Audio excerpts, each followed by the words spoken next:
may have different views than your own, then let's talk to one another. Let's reason with one another.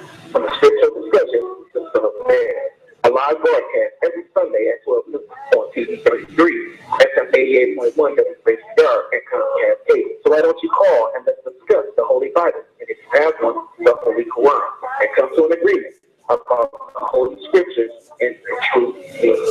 So tune in to a Scriptural Discussion with the Son of Man every Sunday at 12 noon, right here on TV 33, FM 88.1 WBCR, and Comcast 8. You can call in live on the air at area code 313-868-4336, 868-0342, and 868-0351. Of course, the area code 313. That's 313-868-4336, 868-0342, and 868-0351. And now let's go live to the Scriptural Discussion with the Son of Man.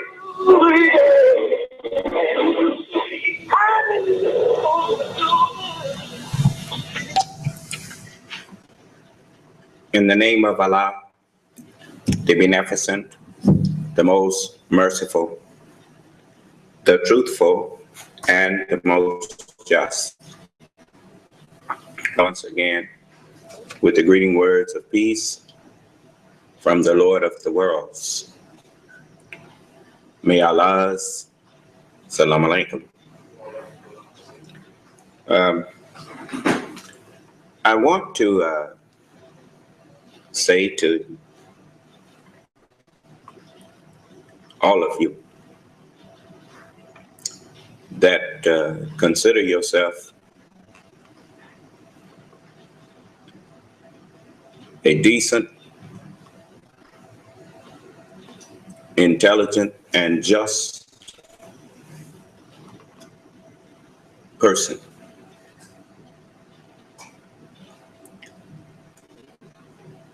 I want to first give out the numbers to the conference rooms.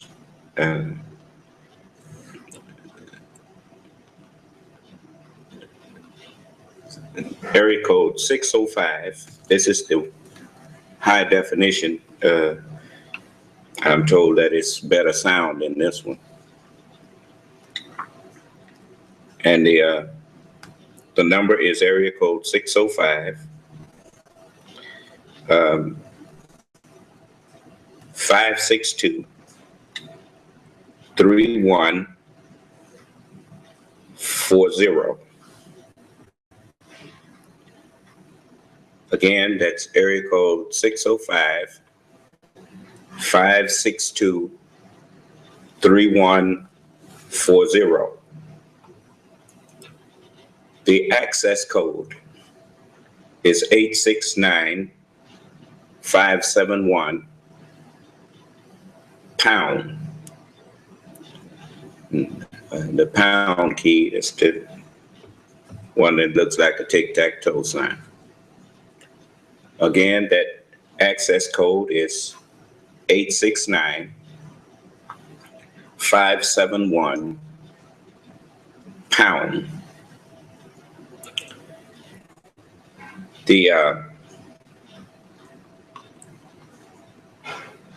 other conference room number is area code 712-432-0075.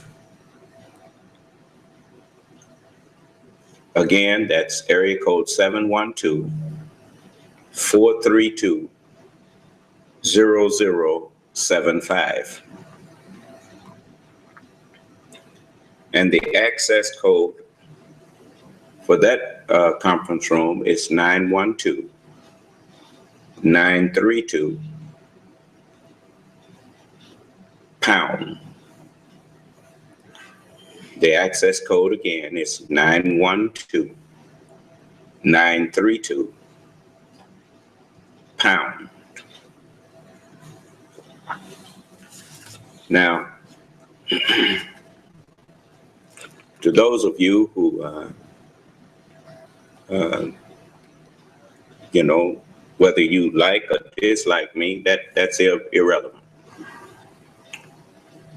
I leave these lines open for you because that's what I would appreciate if you were standing up, speaking and saying something that I disagreed with. In order for it to be something other than a show, it needs to be in a conference like setting, a conference room like they have here, so that at any time that you say something that I disagree with, if you want to call it a class, the class has to be able to participate if they so choose. And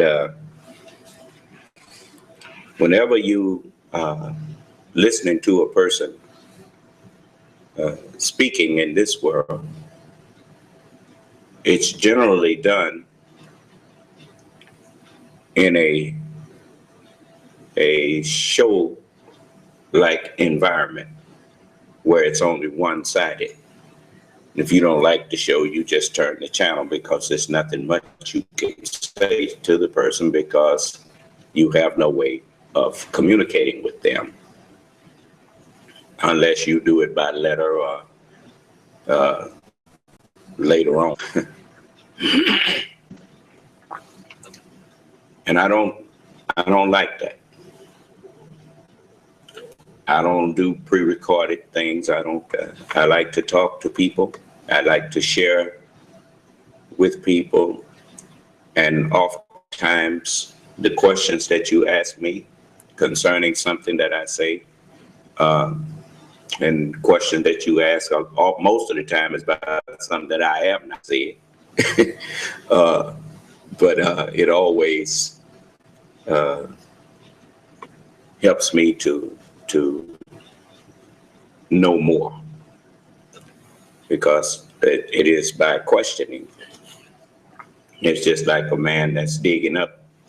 You see a man out there digging up a yard, digging up a street or whatever. You start seeing things that was up under there that you know was there. It's when people ask questions, especially if they are questions that are for the sake of learning and not just for the sake of being the devil's advocate. The questions is just as important as the answers. So, because in order to get the right answer, you got to know the right question to ask. If you're trying to learn something, asking irrelevant questions is not going to help you learn what you're trying to learn. You need to ask questions that's relevant to what you're trying to learn. So, pardon me. And as I grow, I really see the value of doing unto others as you would have others do unto you. Well, some of you may notice that I'm a lot easier to talk to now than I was when you first met me. So that's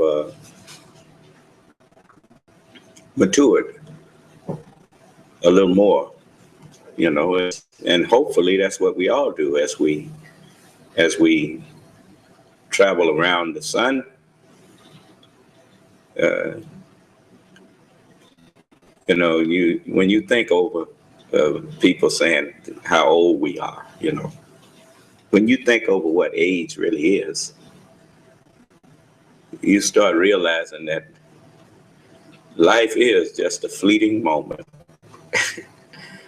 Because considering how many trips the earth has made around the sun, that's what a year is. It's one trip that the earth, that you riding on back of the earth, you've made one trip around the sun. We call that a year. So if you made 100 trips around the sun, you say, I'm 100 years old, and you've been around the sun 100 times, and you're about ready to check out it. But that's something you ever think about, running around a track You run around the track 100 times and you did. That's rich, man. I mean, it helps me to put myself in a proper perspective, you know. Little speck here on the earth, kind of like we are equivalent to little viruses in the human body. That's about what we are to the earth, you know. And sometimes them viruses can really hurt the whole body. A virus can. Isn't that right? Yeah. And so the immune system has to kick in and destroy that which is destroying the body. It's funny, the Holy Bible says time to destroy them who destroy the earth. But anyway, well, that's not my subject. I'm not going to go into that. I'm going to get back into this transcript with myself and Miss Allred. And I'm going to backpedal just to lead into the last thing that I read to you from her. Now, I want you to understand how to determine when people are you know, the news media, the television, the people who control television, they have us at least they had us, and they still do with some of us, because if you're not computer savvy, or if you don't avail yourself of that which will level the playing field, or give you a degree of equality, then you are left in a position that Jesus said about these wise crooks and what they do. He said, you compass land and sea. You compass, meaning you navigate land and sea to make one proselyte, meaning to make one convert. And when he is made, you make him twofold more, 2 times more the child of hell than yourself. Hell is misunderstanding. Here's an example of what Jesus meant, and I'll find that, and so that you'll know that I'm not making this up.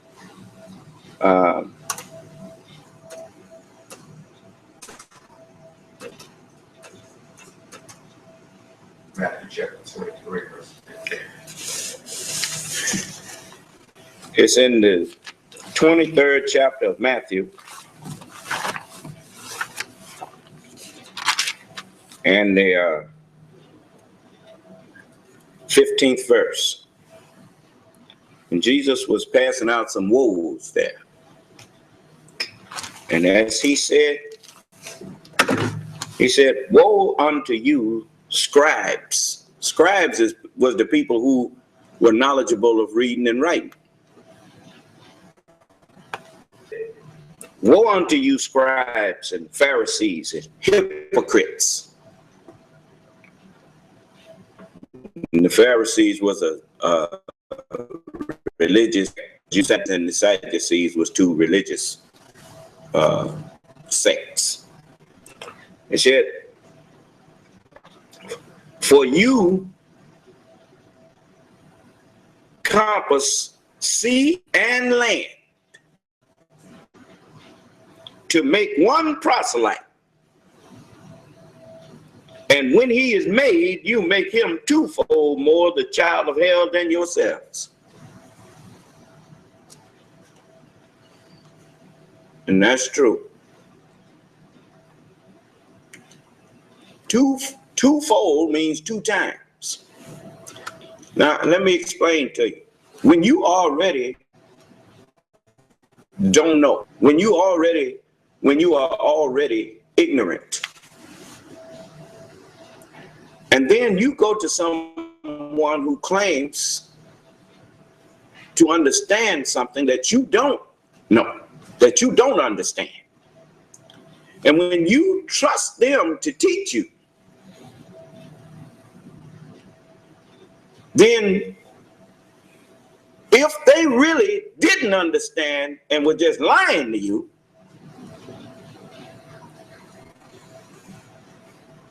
and when I say lying, I mean they know they don't understand, but they stand up and talk like they do. You understand? Okay. When you believe them, then you are twice as ignorant as they are. You know why? Because you had your ignorance, and now they have put their ignorance on top of yours, which makes you 2 times as ignorant as they are. Huh? You see? See, a deceived person does not know that they have been deceived. They don't know that they don't know. The deceiver knows. Do you understand? But the one that he deceived, they do not know.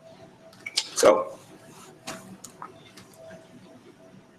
you know how you can tell when people are really lying to you? Ask questions. If they are not, if a person tells you something, you know how they say, well, if something sounds too to be true, it generally is. Okay. The Holy Bible, it teaches us every word that you hear coming out of people's mouth is test them, try them. As far as it says, whether they be of God. As the messenger told me, you know I'm talking about the Honorable Elijah Muhammad. That man right there. He said,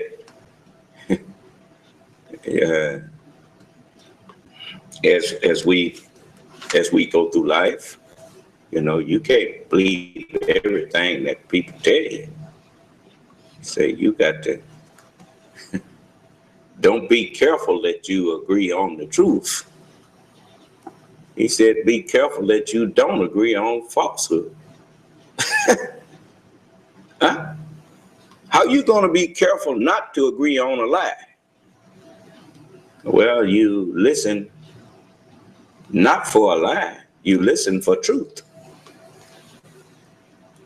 That's the way you find, it's just like if you're looking for gold, if you want to find gold, then you just look for gold. And everything that ain't gold, you're going to push it aside anyway. You understand?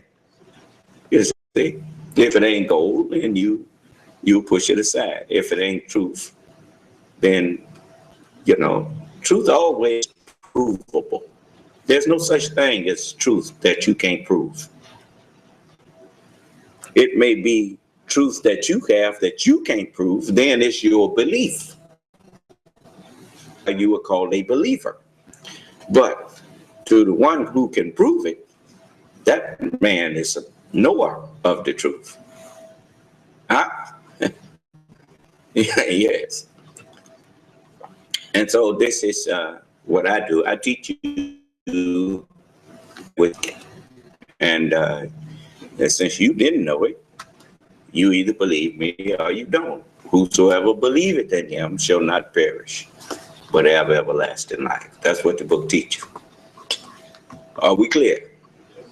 All right. Now, you'll notice with these, with the television, they used to have the monopoly there. But because of internet, Now you can delay level, because you don't have to have a bunch of money to get on the internet. You a decent laptop. You can get a used laptop for $350, and you can get on the internet and you go ahead and start you a site and put out there. Do the same thing they do at the studios in these movie houses and stuff. You can do that. And so the Holy Bible also says,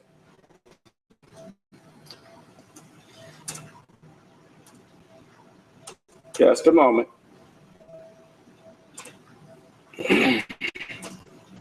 I'm going to show you where you can find it.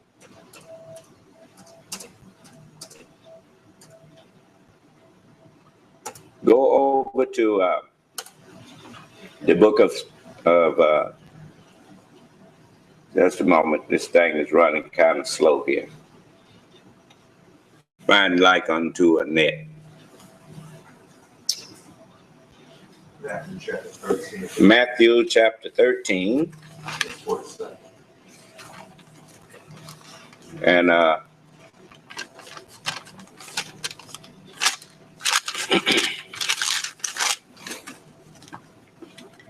in the 47th verse, it says again, the kingdom of heaven is like unto a net.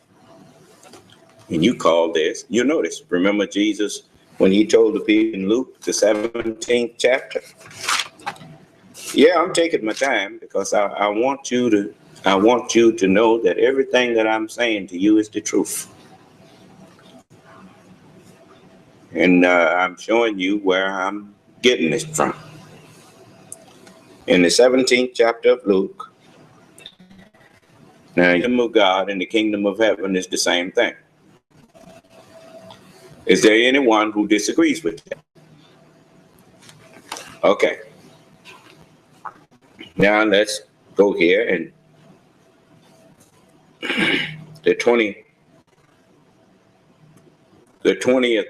verse of the 17th chapter of Luke, it says, and when he was demanded of the Pharisees when the kingdom of God should come, he answered them and said, the kingdom of God cometh not with observation, neither shall they say, lo here or lo there. For behold, the kingdom of God is within you. As the Honorable Elijah Muhammad said to me, he said, the greatest heaven that you enter into, notice, said the greatest heaven, not the only heaven, says, but the greatest heaven that you enter into upon believing is a peace of mind and contentment. Peace of mind is within you. Contentment is within you. And so, as Jesus said, the kingdom of God is within you. Okay. The Holy Bible is called Holy Bible not because of the name that's on the outside of it. It's just like when you look at this vitamin bar, and it's called Alive. Of course, ain't no vitamins in it now. It's a jar full of pennies. But the name on the outside is telling you what the stuff is on the inside. Huh? Okay. Holy Bible. Well, that's because the words that's inside of it came from holy men, holy prophets, who were inspired by God. Hence, all scripture is given by inspiration of God. So, so when you look at what's inside of this. But I want to read something to you.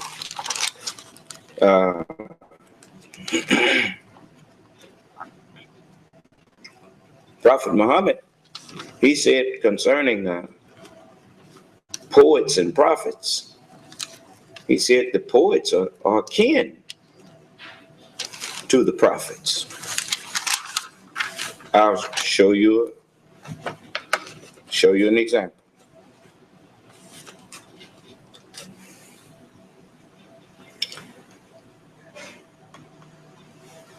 I am come into my garden, my sister, my spouse. I have gathered my myrrh with my spice. I have eaten my honeycomb with my honey. I have drunk my wine with my milk. Eat, O friends, drink. Yeah, drink abundantly, O beloved. I sleep, but my heart waketh. It is the voice of my beloved that knocketh, saying, open to me, my sister, my love, my dove, my undefiled, for my head is filled with dew, and my locks with the drops of the night. I have put off my coat. How shall I put it? I have washed my feet. How shall I defile them?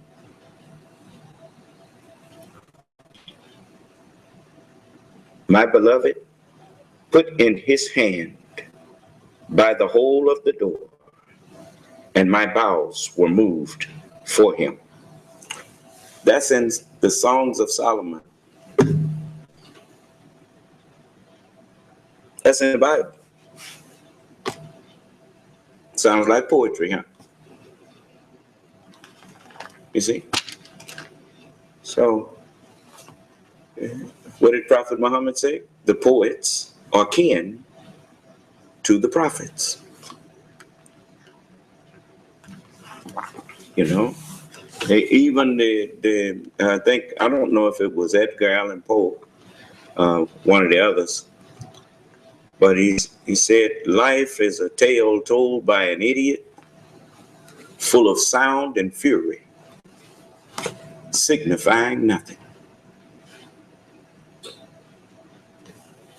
The life of this world is a tale told by an idiot. You know what the word cretin means?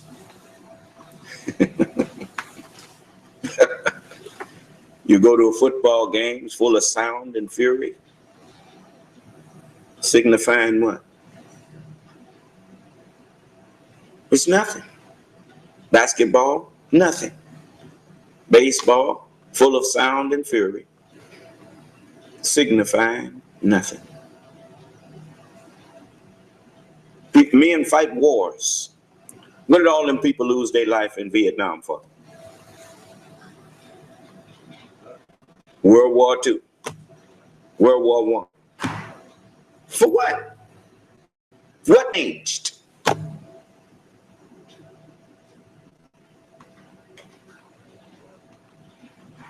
The life of this world is only an idle sport and play acting.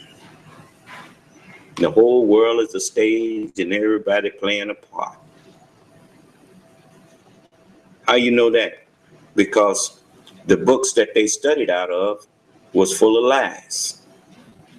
And they acting on them lies, just like a play actor. Well, he knows, at least the play actor who's really acting in a movie, he knows that's a lie. But the people who going out here acting on what they thought was truth, look at all of the false religious doctrines that's out here. How you know they all false? Because when I invite them in here to come in here and let us test the truth of what they are saying, I'm the only one show up. And if they show up, the first thing out their mouth is insults. Why are you so insulted? Simply because I want to question you about the God that you say you represent. It's because in your heart, you know you don't represent no God. You represent yourself.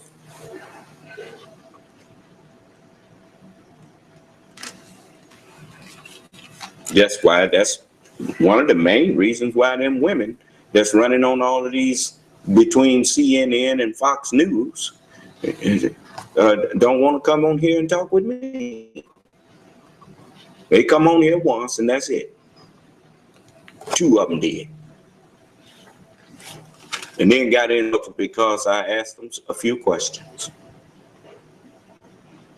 And most of them, they don't want you to ask them no questions because, you know, when you're lying on somebody, you would rather get it over with and be done with it. That's just human nature. And when people start questioning you about it, you get hostile. Well, you don't believe me. Well, I'm trying to believe you. I just want to get some understanding.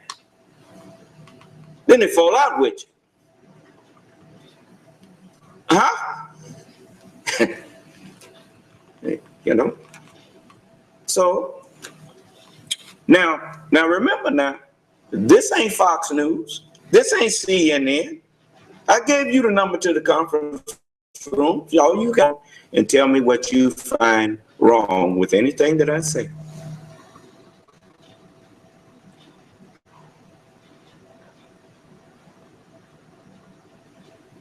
So now, I'm going to go back and read this, and I want your participation. I want you to show me what's wrong with the commentary that I make on these things between me and Miss Ault, because I don't want to be the source of anyone's peace getting broken. I don't want to be I don't want to help nobody that's doing wrong. I don't want to help them do wrong. I want to help you straighten out your wrong. So now I'm gonna go back to right before Miss Aldridge started talking about a wallet. And said, and now I'm speaking here. It says, "Son of man." Every time you go to say something, this reads. You're gonna get this in the magazine. It says, but you know, it says, "Son of man, Gloria Allred." You know, Attorney Gloria Allred, Son of Man, and that's the way I'm reading it. It says, "Son of man," and that's me speaking. Well, you know, I agree that those things could have been damaging if the people that alleged that he did these things had at least quietly, I mean, Dr. Cosby didn't have to know that they went and got a toxicology report. He didn't have to know that they did a rape kit. And the evidence to support what they were claiming would have been somewhere. And there would have been an arrest made. Miss Attorney Gloria Allred says, well, we don't know that there would have been an arrest made. Now it gets kind of tired, don't it? What should every district attorney and officer feel about what she just said there? That's an insult to them, isn't it? Well, isn't it? Why none of them called on that? You mean that you know, she's saying even if there had been a rape kit and a toxicology report that Might not have been an arrest then. Huh? That's a slap in the face to law enforcement. Well, isn't it? Okay. Son of man. If the DA had some type of evidence other than the allegation, then he would have had to arrest Dr. Cosby. Huh?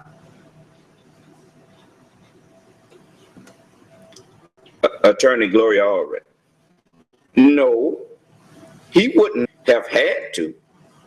And matter of fact, the DA in Pennsylvania did receive a police report from Andrea Constant. Now she plays with words. A police report is not a rape kit. A police report is not a toxicology report. Now, is it? A police report is just somebody telling the police that this was done to me or that was done to me. Right? Okay, which is what all these women doing now, filing false reports.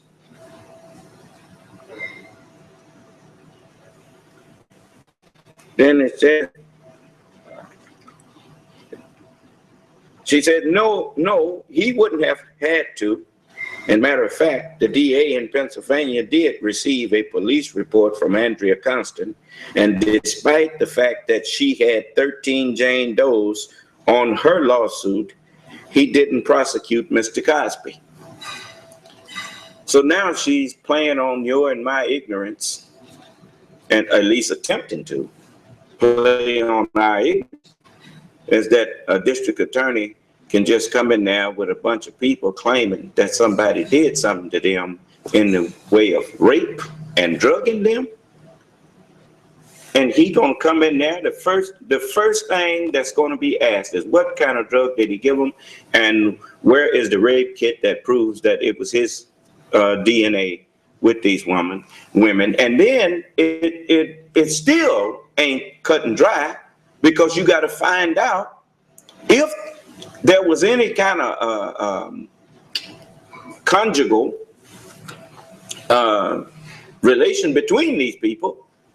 You got to know whether or not that these women fell out with him, or was it consensual, or was it what? How did it happen? Right? So to it, then the press and these people in the media, this crooked media, is telling us. And I don't know what all of you men out there so quick to jump and say that yeah, it happened. Are you aware what the ramifications of this is?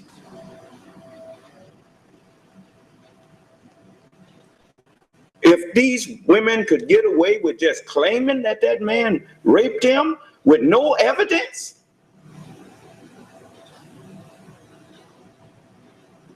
then ain't no man safe.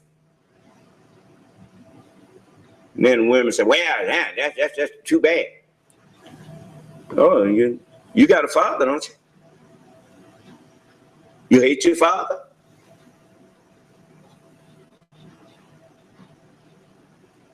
What about your son? You think women should just get away with just saying somebody raped them, and that's that? Unmute your phone and tell me how you think.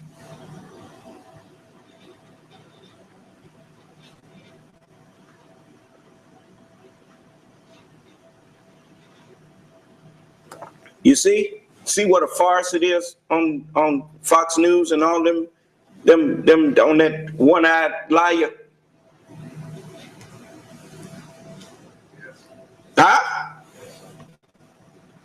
Now, how you know that the camera is the one-eyed liar? How many of y'all saw Superman?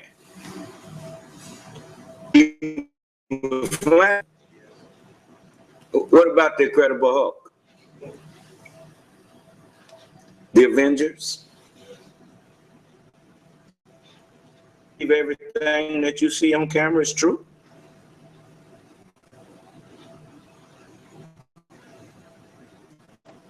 And you say, well, what about the police officers that shoot people down? Well, they have, you think he was carrying a dash camera around that was lying on him and what he was doing? What'd you think?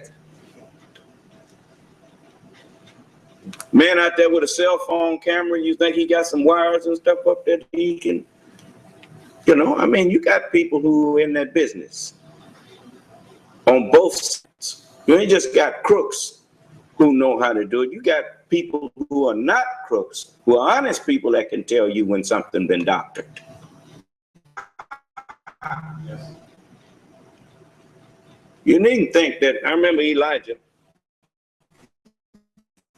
his son was upset, he thought he was on it.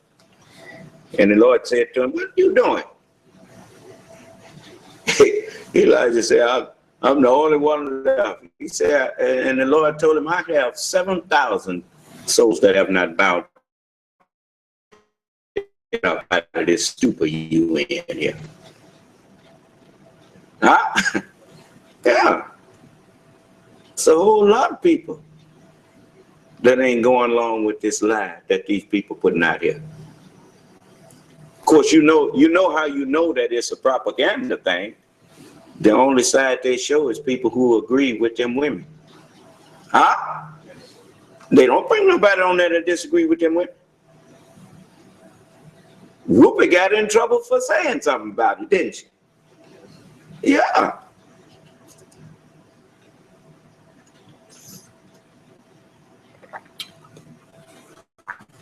I know you've been waiting on me to get in trouble. My uncle said the same thing when I first moved to Mississippi.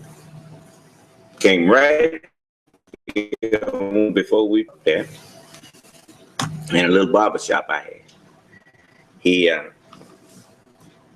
He said, no, it was right there in the tailor shop. He said, yeah, we was all on a wonder when they was gonna come get him. Talking about me. Yeah, you. I guess they was on a wonder, you know, because this white man, you come up in his country and you black, you better not say nothing he don't like, lest he kill you. But the trouble with wanting to live under a threat like that, black brother and sister, if the fear of death makes you reduce yourself to a level that you just exist, you just walking dead anyway. You know, at least I would die being a man rather than die being a coward, afraid of everybody, afraid of a tyrant. But I know that he can't do nothing to me unless I love him. See, the God I serve is really God. See, that stuff you've been being taught by the white man, that was the white man. He gave you something from himself and told you that it was God. But I'm showing you where mine coming from. So it's up to you to take heed, or it's up to you not to. But it's nothing he can say to prove that I'm not telling the truth. He don't say nothing to me because he afraid that I will go deeper. And he's right. I can go deeper. I have plenty that I could say if somebody want to come in and call themselves attacking me and calling me a lie. I'm not standing up lying. And that's why I open up the phone lines to people who have some sense. You know, if you unmute on and don't have no sense, I have control over this room. I can put you out of here. You're not going to come in here and be disrespectful and just talking to hear yourself talk. I'm not going to let you do that. This is a classroom. It's not a show. The news media that they call news, that's a show.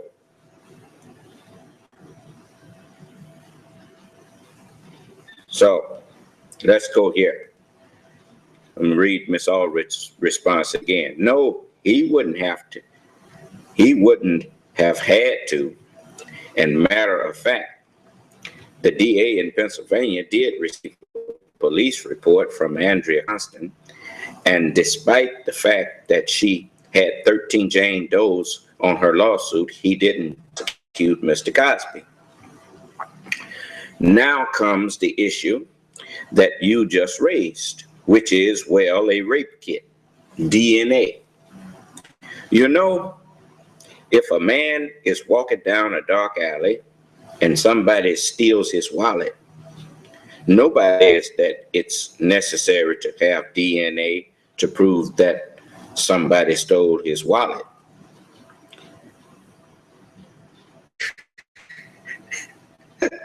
That's really, Jay. I tell you what, you know, I didn't cut her off because I couldn't believe she was saying that and comparing stealing a wallet to rape. But now, you know, if she wouldn't have, if she had been amicable to me stopping her and whatnot, I would have just asked her, what did you just say? If you say that your wallet was stolen, even if you say your wallet was stolen and you accuse a person of having been the one who stole it, well, the first thing, they would have to find the wallet in that person's possession. Okay, you say, well, it was on the ground. You found it on the ground and all your credit cards was gone and your money was gone, but you did find your wallet and this is the person who stole it. Well, then they would dust the wallet for fingerprints, if it's leather or something like that. And if it's some other thing, they have ways of determining whether that person handled that wallet. And if they can't find nothing of his DNA on that wallet, and you just accusing him, and he say, I ain't know nothing about this lady's wallet. If they ain't got nothing to connect him to that wallet, they have to let that man go. Justice dictates they should let him go, right? Okay, now that anybody disagree with what I just said?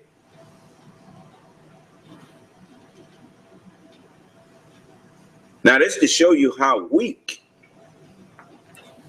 their arguments are against Dr. Cosby. Could you believe she even interjected that? Now, just let's go further. But if it's something on a woman's body, she says, which is frankly more valuable, and I'm sure you would agree with me, sir, than a wallet, and somebody is alleged to have violated her body, why is there necessary to have DNA or more proof or a rape kit than her word? Could you believe she asked me that? I'm still trying to figure out, you remember this woman called me up the other night and asked me, why are you defending him? Remember that?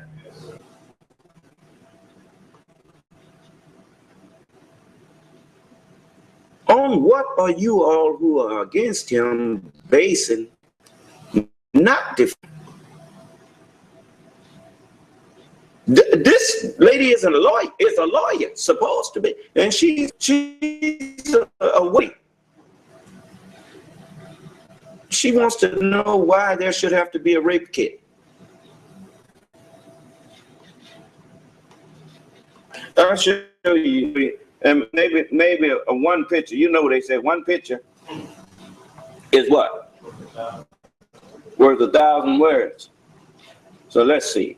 Why a rape kit? Let's see.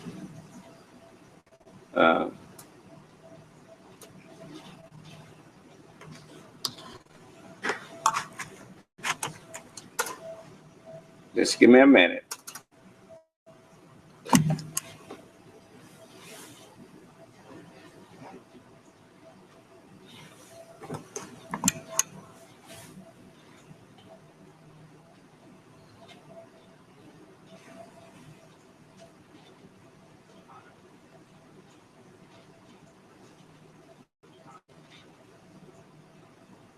Just a moment, I gotta find it.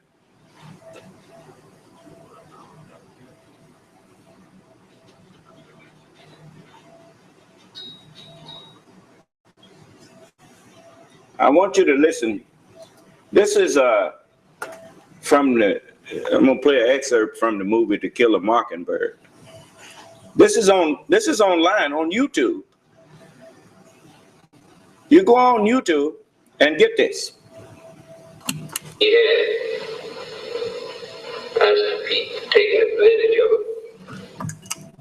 Yes, he did.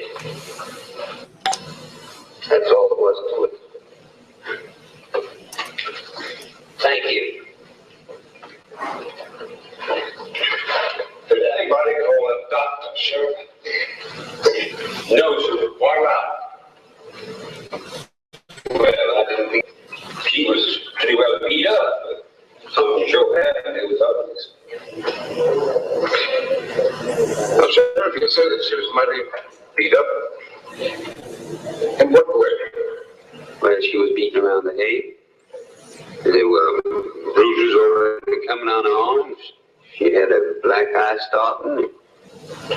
Which eye? Let's see. It's her left. Well, now was her left facing you? Or looking the way that you were? Oh, yes, that would make it her right eye. It was her right eye, Mr. Finch, now I remember. She was beat up on that side of her face.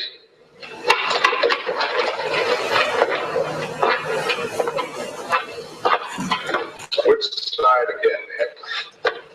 The right side. She had bruises on her arms.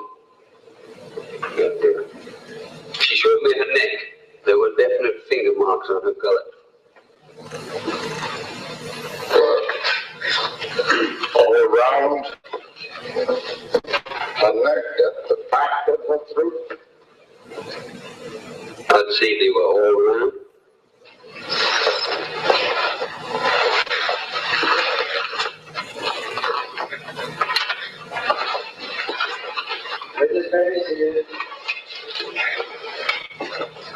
Robert E. Lee, your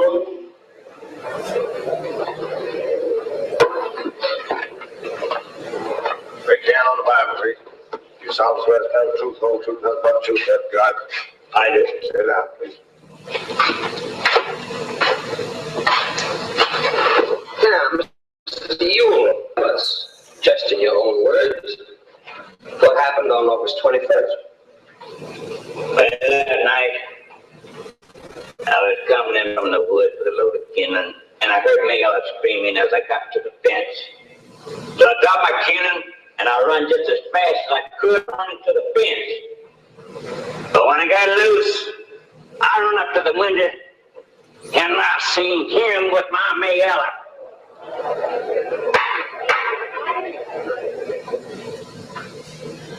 What did you do after you saw the defendant?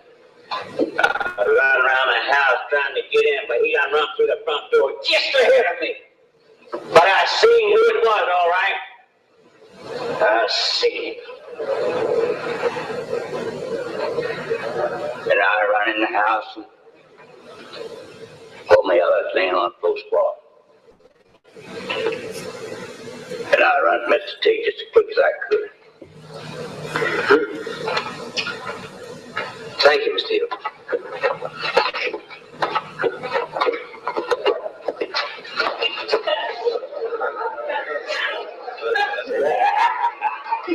Would you mind if I just ask you a few questions, Mr. Hill? Nelson, let's send a show. Now you notice, even in the movie, they showed you it was all a farce. You know, everybody knew it was a farce. If that man's daughter had got raped by that black man, first of all, there wouldn't have been no trial if he had a gun. It would have been, he'd have shot him. Is that right? This was back in the 60s. That's when that movie came out.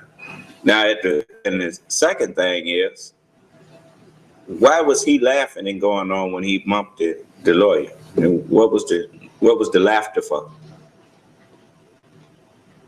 Because this was just a formality. This is a lynching. They just want to save her reputation because she tried to get a black man to do something with her and he didn't do it. And in order to make it stick, you got to kill him. Do you understand? All right. I'm going to speed it up a little bit to her testimony. Hopefully this thing will play. Y'all excuse me, I forgot to unmute thing. Sitting on the porch and he come along. Oh, there's this old chaparral in the yard. And I said, you come in here, boy, and bust up this chaparral. So he come on in the yard. And I go in the house to get him the nickel. And I turn around and after I know it, he's on me. And I fought him hard, but he had me around my neck, and he hit me again and again.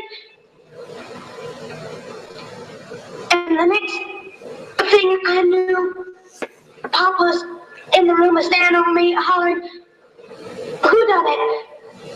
Who done it?" Thank you, Mayor. Your witness sentence. Now, let's say, is your father good? And when the father was on the stand, he said he saw who done it, right? But she said Papa was standing up over her saying who done it. See, you ain't supposed to remember what lie was told. See, that's the problem with lying. Why you think the police takes people in? Oh, excuse me, I'm sorry. When her Papa was on the stand, he told her, "You'll go see it. You can look at it yourself." When Papa was on the stand, he said he ran in and saw who done it. He saw him running out, right? And pointed to him. Now she said that Papa came in there and was standing over her and asking her, "Who done it? Who done it?" Right? Yes. And when the police have a bunch of people participating that they done arrested in something, they never let them sit in the same room together separately. Now, if they're telling the truth, all of them story gonna match anyway. But if they ain't, they're going to contradict each other. You understand? And that's just an old thing. That ain't just the police. Your parents learned to do that. Anybody that knows something about raising children know how to take care of that. But now, the same thing that happened in this movie is what's, in a way, this is what they're doing in Bill Cosby. Now, I'm going to show you. Just listen to her testimony now. And when the lie don't go over, then watch what she do. I mean, is he easy to get along with? That's tolerable. Except when he's drinking. When he's riled. Has he ever beaten you?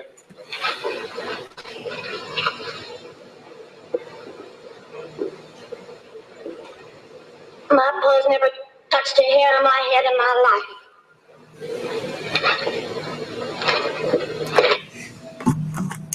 Now, I want you to understand something. Now, they didn't show it in the movie, but in small towns, everybody know everybody.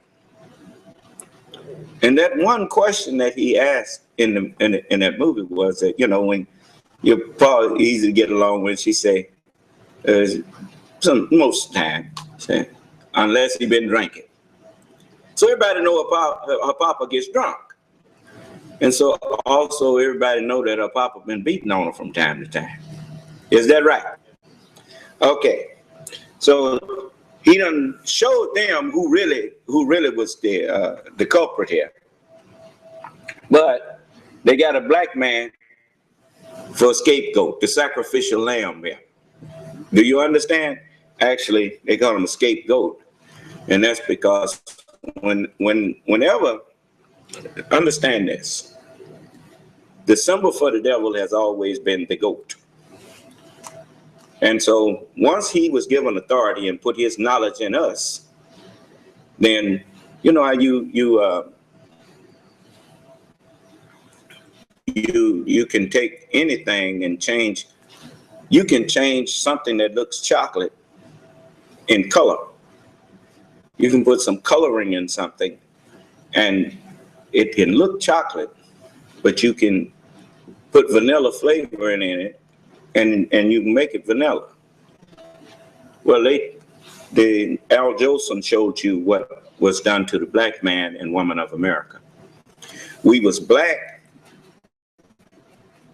in color, but the knowledge that went into us was from Caucasian people. And we are the original meaning of the word scapegoat. As you landscape something, you shape it and you do what you want to do to it. And they made us scapegoats for them. And as long as we stayed dead, then they escaped the chastisement, or as Iblis said, respite me till the day when they are raised. And if we are not raised, then he keeps on ruling. And that's why no matter what you find them in history, even now, you hear a lot of them doing all working fever pitch, trying to stop me from being able to reach you. And they bringing on their destruction because their maker, he warned them that in the Sabbath day, you better remember that day to keep it holy. Because if you found working in that day, you're going to be put to death.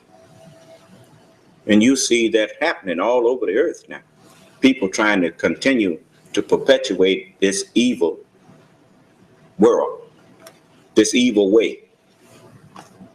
And you see earthquakes in different places now. You see wars and rumors of wars. You see parents killing their own children. You see children murdering their own parents. All the things that you were told you would see. That's because you're trying to keep doing your evil in a time when you were told to stop. You may say, I'm not the Son of Man. Well, I tell you what you do. Point me to him.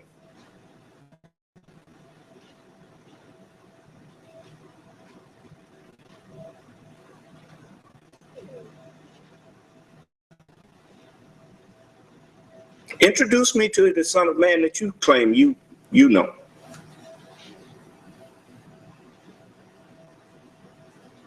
Now, watch what she does, and then you think about what these women been doing.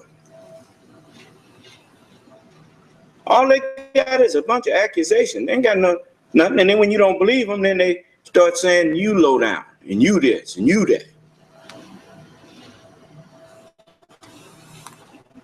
Listen, and look.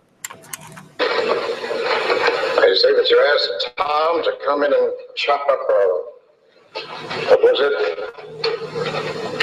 A chaperone? Was that the first time that you ever asked him to come inside the fence? Yes.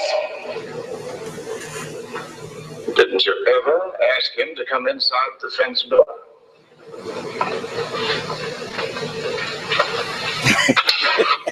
I might have. But can you remember any other occasion? No. You say, he caught me, he choked me, and he took advantage of me. Is that right?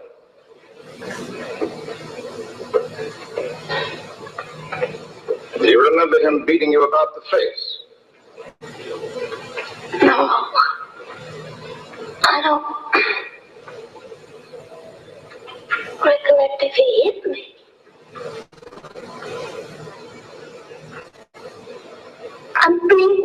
Yes, he hit me. He hit me.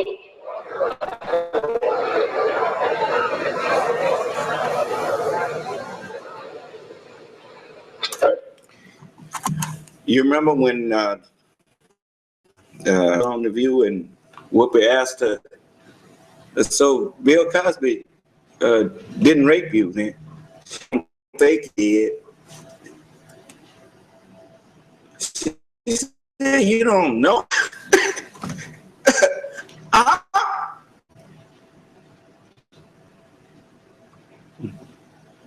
So now they done got that part, go back and start telling it again, right? Okay, let's. Will you identify the man who beat you? Most certainly. Tom, will you stand up, please? Let's lay have a good long look at you.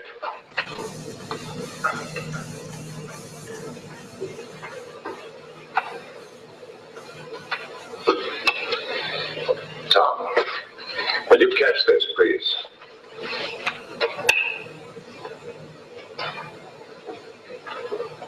Thank you.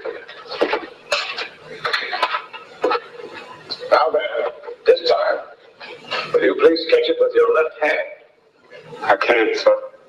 Why can't you? I can't use my left hand at all. I got it caught in a cotton gin when I was 12 years old.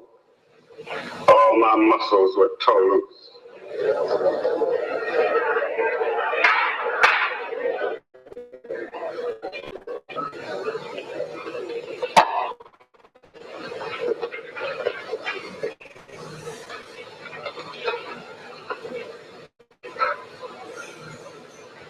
Is this the man who raped you? Most certainly is.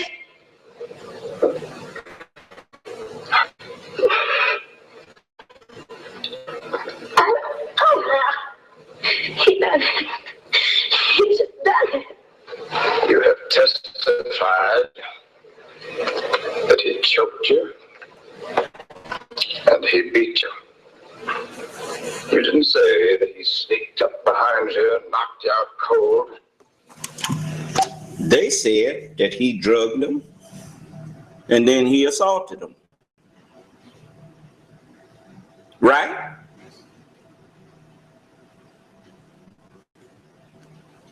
And all of them got something that just don't make sense. If he drugged you and assaulted you, the camera not on the TV. Don't need to be on there now.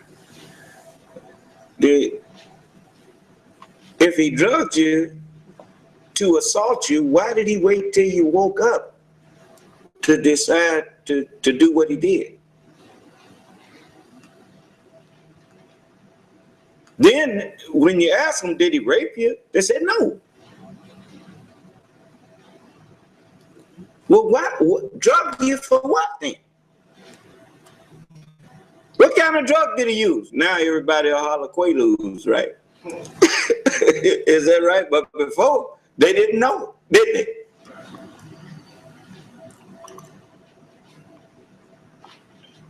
That's just like if people want to accuse, if people wanted to accuse me of spike and punch or whatnot, they heard me say I bought some 151 before, right? And they said, well, because I used to drink rum and coke.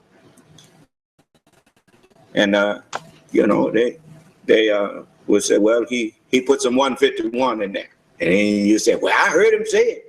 I heard, well, I remember it wrote, they say, you know, you're going to get enough of taking a sound bite and taking something that somebody done pulled out or something that someone said and running with it and jumping on a bandwagon to accuse someone when you don't know the facts. And if there were the one fact we do know is that if any of these women that was claiming that they had been raped truly had been raped, they would have got a rape kit done. Especially somebody like Janice Dickinson. You saw how forward she is. That woman wasn't scared of nothing. Huh? And all the rest of them, Chellen Lasher. The woman is out there a prostitute, and they arrested her for prostitution. Scared of what? If you ain't scared to get off with a perfect stranger, according to the police report, she was arrested for prostitution. Prostitutes go places with strangers and are not afraid to take their clothes off and let that man do or whatever it is they do. Huh? But you are afraid to say somebody raped you? That don't add up. And I want any of you who say that that it does add up, come and explain it to us so we can understand. Then maybe I can get out here and help these women. But from where I'm standing, their story just don't add up. Even the way they get angry when you question them about it, that don't add up.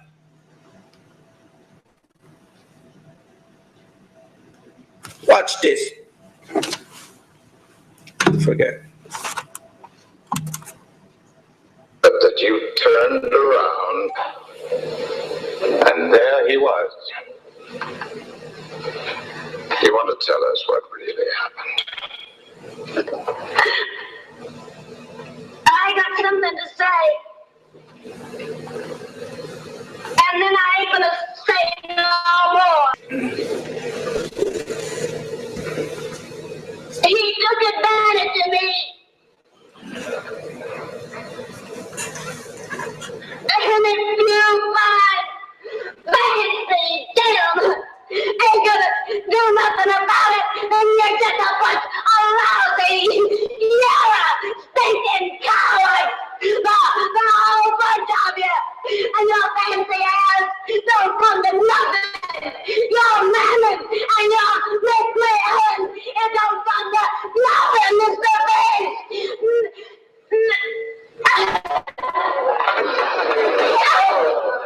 Sit down there.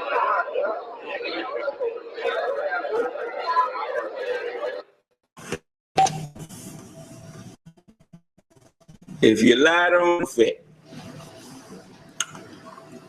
So that people will sympathize sympathize with you and go along with.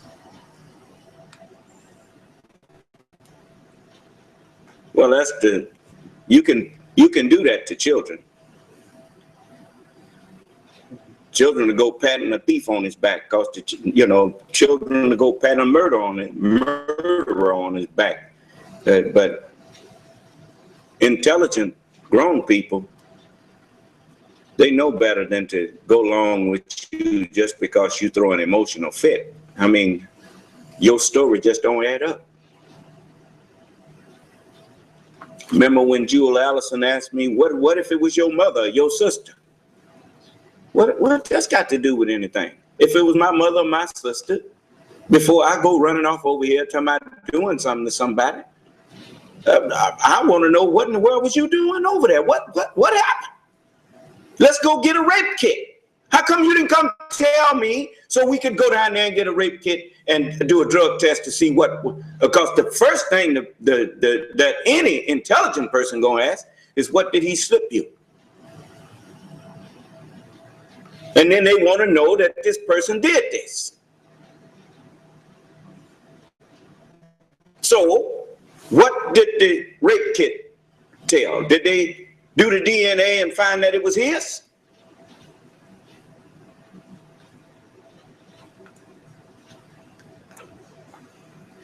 And he got a right to have his own people look at it too.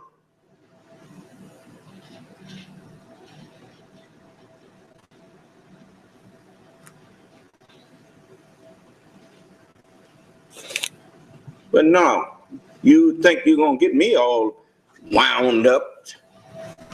That don't work. No, not for me. I'm familiar with the history of us and them, and they are too. I'm showing you right now.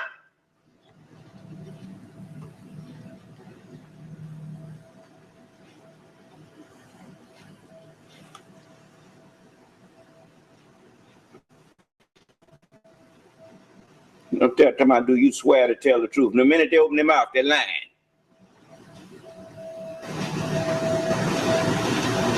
Got you doing something God said don't do in the first place. Oh, let me show you.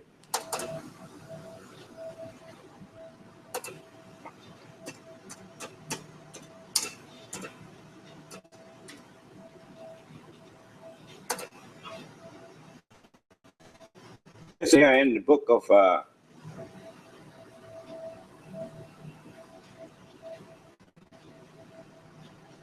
let's see here. Where it say, let your yea be yea?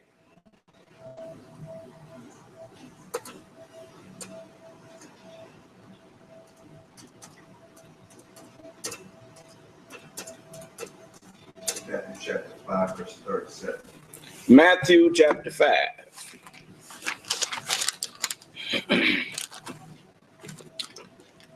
Let's see here. It says,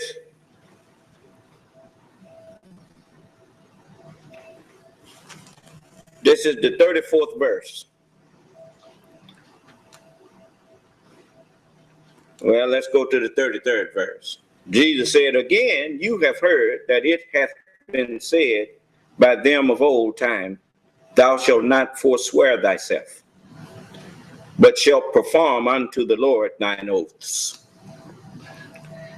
But I say unto you, swear not at all, neither by heaven, for it is God's throne, nor by the earth, for it is his footstool, neither by Jerusalem, for it is the city of the great king, neither shalt thou swear by thy head, and not make one hair white or black.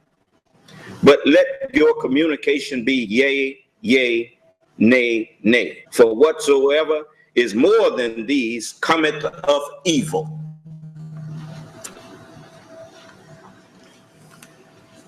So I'm not surprised that when we walk into the court, the devil, first thing he wants you to do is put your hand on God's word and disobey God's word.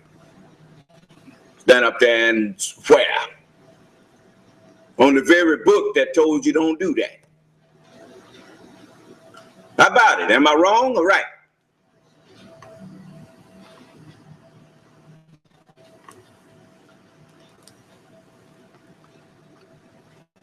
What have you heard these people say about hell? War is what? Baby? War is hell, right? Fire and brimstone. On the brim of that cartridge case, on the brim of it is a little lead stone, isn't it?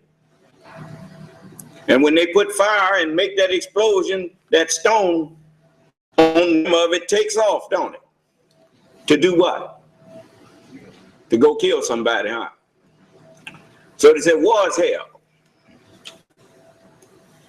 And it said the fuel of hell is men and stones. Okay.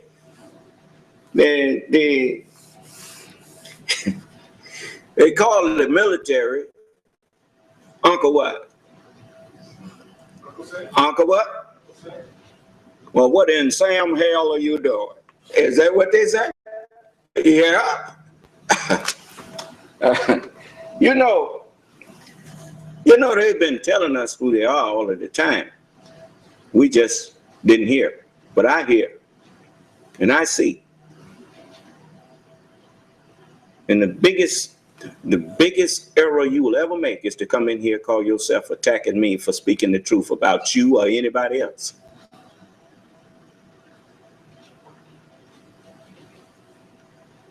Best thing you can do with me is shut your mind so that you don't have to be destroyed with what's about to be destroyed.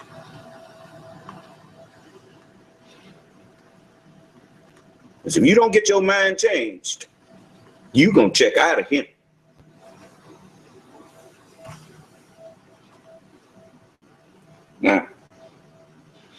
Now let's go back. And you see, she had a little emotional outburst and everybody patting up. Huh? Sealed his doom.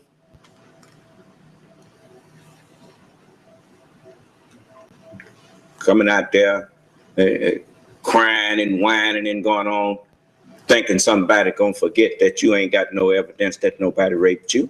That man ain't did nothing. Dr. Cosby ain't did nothing to them women. Nothing.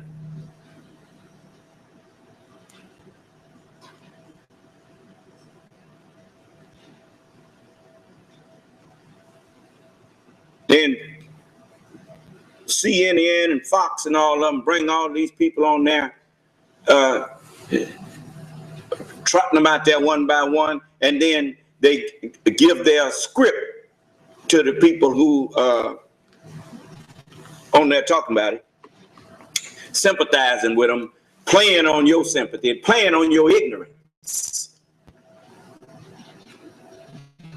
You know the sad part is not a one of you have put yourself in that position and asked yourself, if that was me, would I appreciate people coming out there with no evidence or whatnot, just accusing me of something?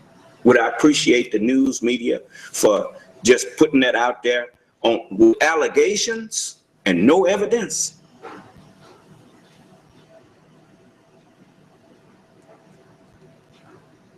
And one woman that they told to try to get some evidence, I mean, it all falls into place because all of them say they went to him. That woman that they tried to send over there to pay to try to seduce him and get some of his sperm. Remember that?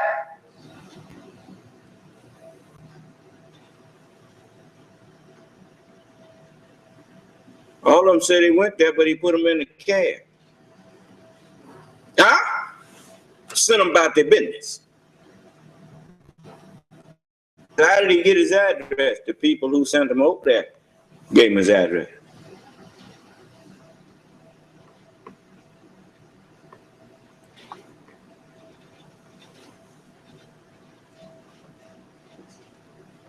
So, you know, I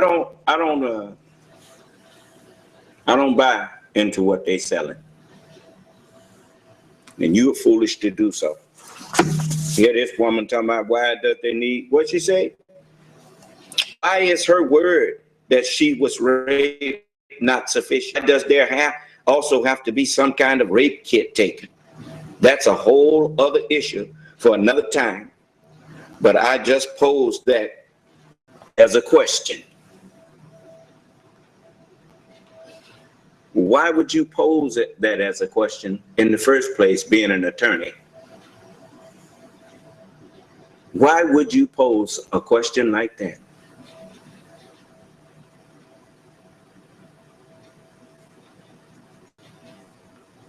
And he says, I'll tell you why. Because they want to go and undo the, in your mind, the statute of limitations and all of this kind of stuff. So it can be open season. And, that's plenty of money that would be made in litigation if they do that. Right? Regardless of how much injustice is being done, if people start wars to get oil, what they care about starting lawsuits to get money? Phony lawsuits. So I answered her that the reason for that is because the court system is designed, and I've heard lawyers say this, that it would be better that 10 guilty people be turned free than one innocent person be wrongfully incarcerated. And Attorney Allred says, well, I agree with that. And son.of.man. And so the burden of proof, according to what I've understood from listening to lawyers, is not on a defendant to prove his innocence. If I accuse you, then she cut me off. She says, well, that's true. And so far, I'm agreeing with you. You got no choice but to agree with me. That's the truth. These people have no proof that that man did nothing to them. They're just accusing him. And so they keep on marching out more and more accusers, and foolish minds think that that's somehow evidence.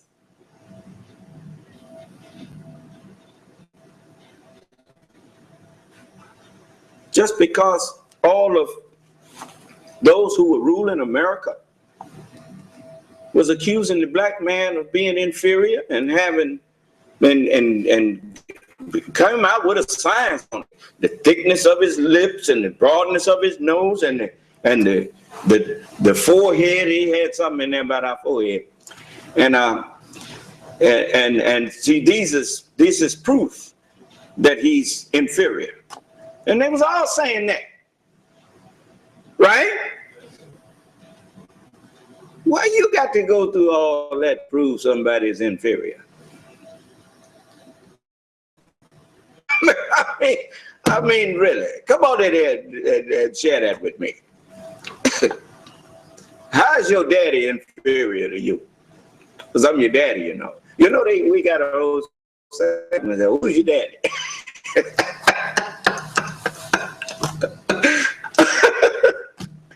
So, you know, everything just falls in tune with the time, brother. Even the slang falls in tune with the time.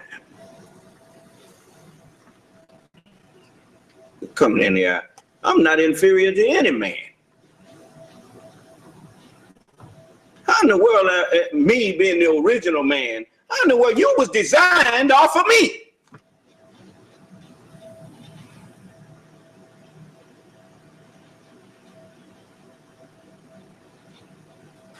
Who was it that said, let us make man in our image? Who was us?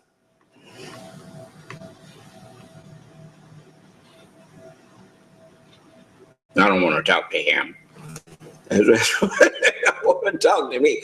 Because they know that they would be looking like this.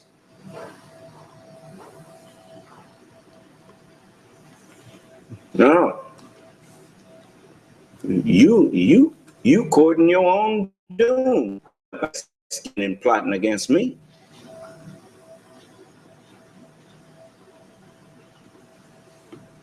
I'm trying to save your life. The jig is up, man. You don't hear no people saying that the black man is not the father of all human beings.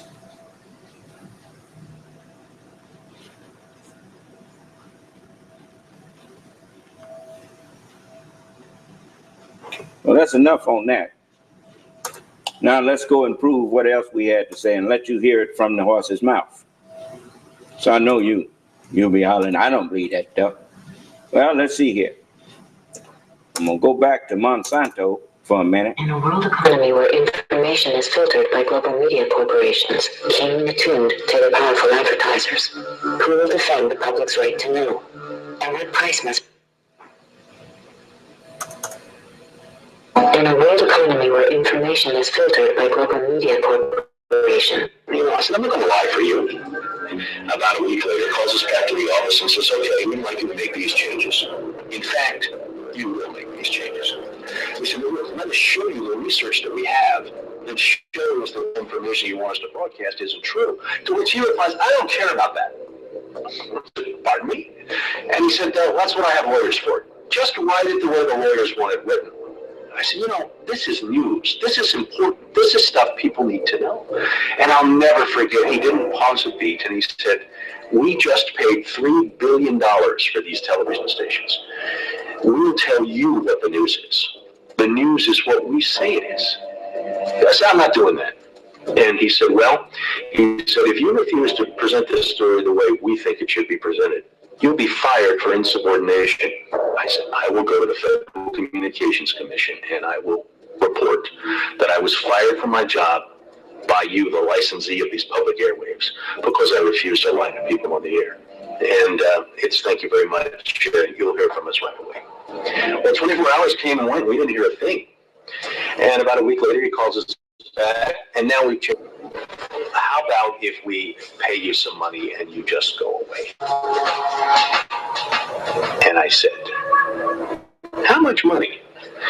Because, you know, when somebody offers to bribe you like that, I always want to know if it might be worth it. He was going to offer us the rest of a year's salary if we agreed not to talk about what Monsanto had done, to not talk about the Fox corporate response in suppressing the story, and to not talk about the story. Not talk about BGH, again, anywhere. Not take the story to... And he said, are you going to sign? And we said, nah, Dave, we're not going to sign that. We'll send back, okay? No, Dave, we're not going to send that back. It was, okay, we can't buy you out. We can't shut you up. Let's get the story on the air in a way that we can all agree it will go on the air. And we started rewriting and editing with their lawyers. Well, during this 8-month re-review process, I say, jokingly, they did things like, for example, they wanted to take out the word cancer. You don't have to identify what the potential problem is, but just say human health implications. Any criticism of Monsanto or its product, they either removed it or minimized it. And it was very, very clear, I would say, almost every edit they made to the piece, that was the aim. And we changed this and this and this, and then that wasn't good enough. Okay, now change this and this and this. Now change this and this. Version after version after version, 83 times. 83 times is unheard of. It doesn't happen. You shouldn't have to rewrite something 83 times. Obviously, they didn't want to put the thing on the air, and they were trying to drive us crazy and get us to quit or wait until the first window in our contract so that they could fire us. They, in effect, announced that they were going to fire us for no cause. Well, this was a little much. And Steve wrote a letter to the lawyer, Carolyn Forrest, the Fox corporate lawyer. And I said, you know, this isn't about being fired for no cause. You're firing us because we refused to put on the air something that we knew and demonstrated to be false and misleading. That's what this is about. And because we put up a fight, because we stood up to this big corporation, and we stood up to your editors, and we stood up to your lawyers, and we said to you, look, there ought to be a principle higher than just making money.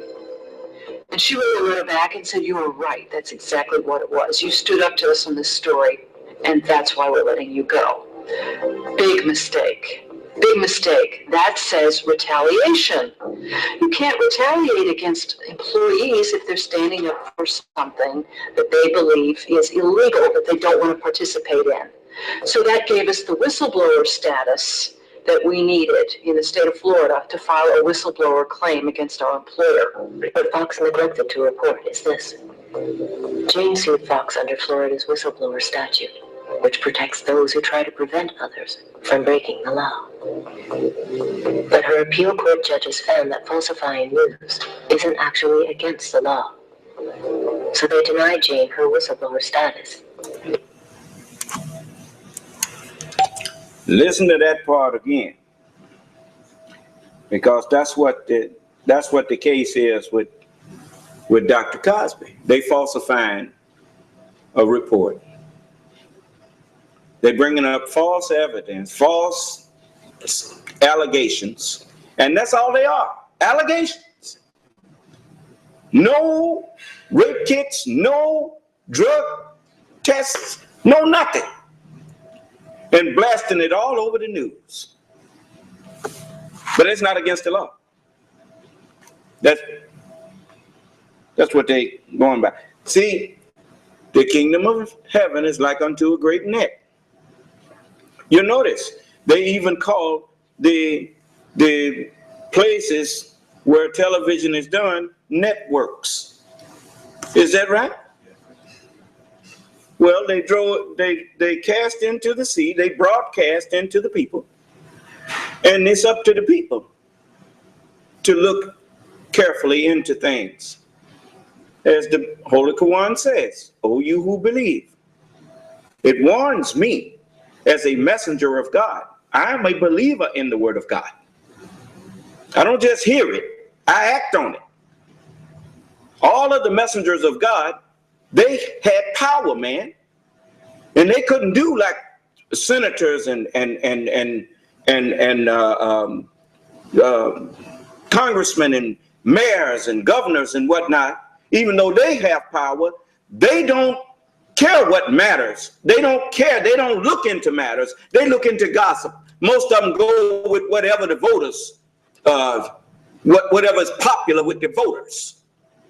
But God's messenger is told, I am told, look carefully into it, lest you harm a people and then be sorry for what you did. So, look at this.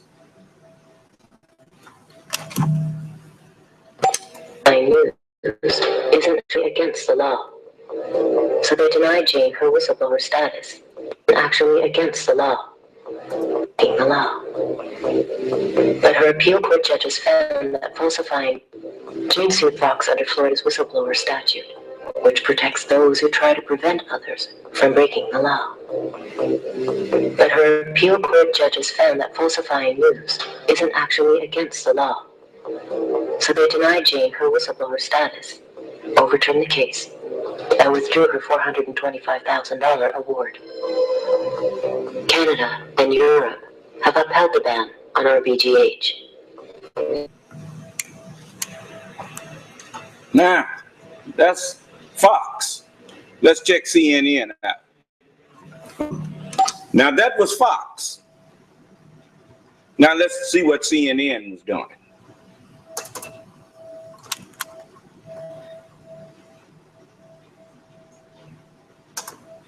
Well, perhaps two of the most talked about speeches from the United Nations General Assembly are from the leaders of two sibling nations. That's Israeli Prime Minister Benjamin Netanyahu and Iranian President Mahmoud Ahmadinejad. Of course, Netanyahu had that unforgettable cartoon bomb with a clear red line drawn. His speech was aired in full on multiple mainstream networks. Iran's speech, however, was cut short, and that means viewers didn't get to see this. There is no doubt that the world is in need of a new order and a fresh way of thinking. An order that aims to revive human dignity and believes in universal happiness and perfection.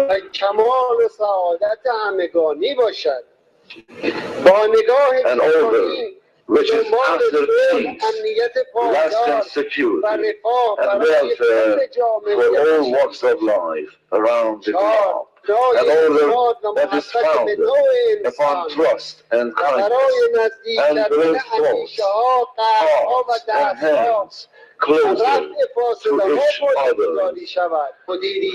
Authority is a sacred gift from people to their rulers. Ahmadinejad said, authority is a sacred gift from the people to their leaders. Listen. Now back that up a minute. Now that was in his speech. You didn't hear that part over the news though.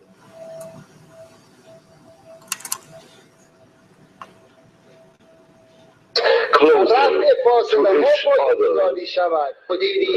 Authority is a sacred gift from people to their rulers, not a chance to amass power and wealth. It's a sacred gift from the people to their rulers, and not a chance to amass power and wealth.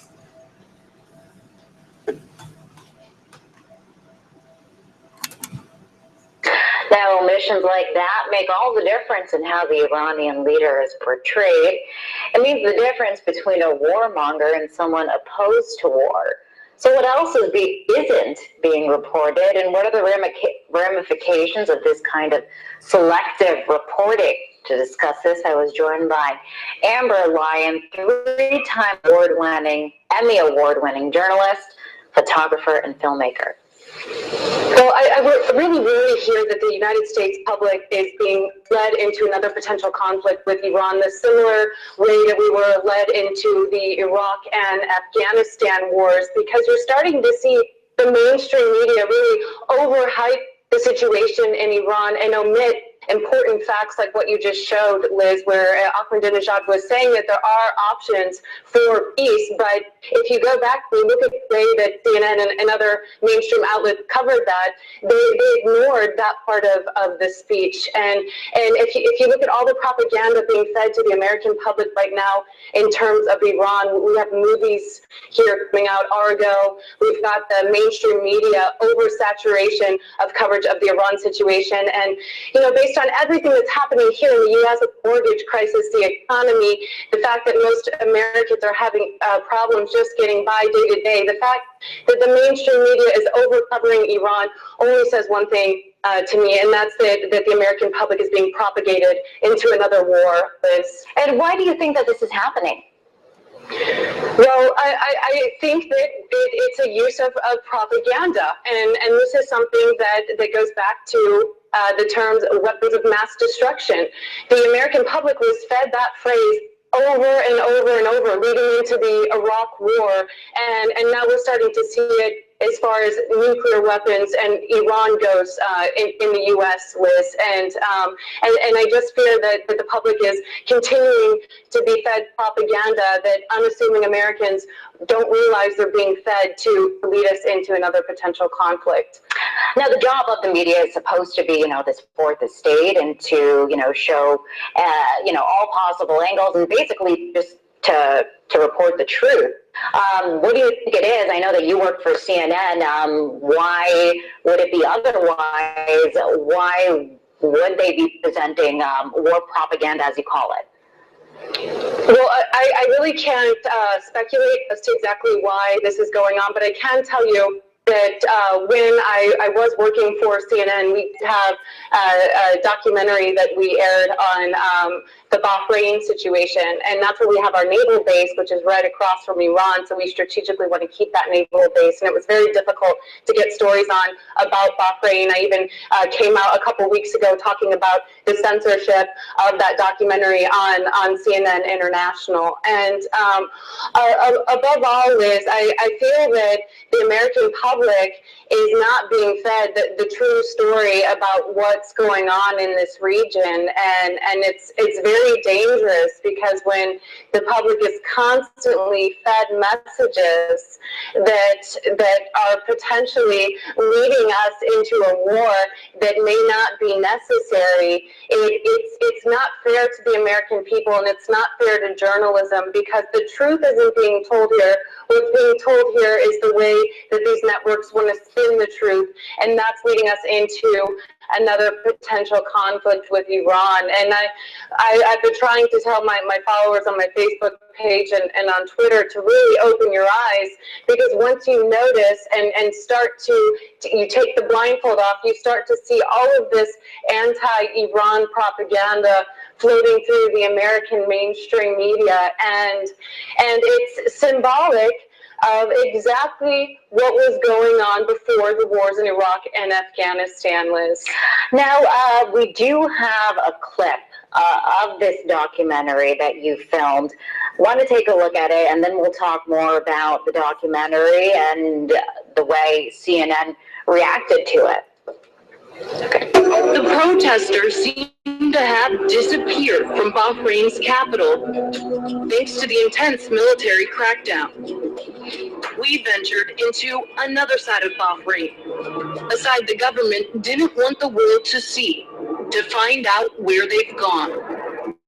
We drove to the Shia villages, passing military checkpoints as we left the capital. So we're going to hang out with these protesters for a little bit.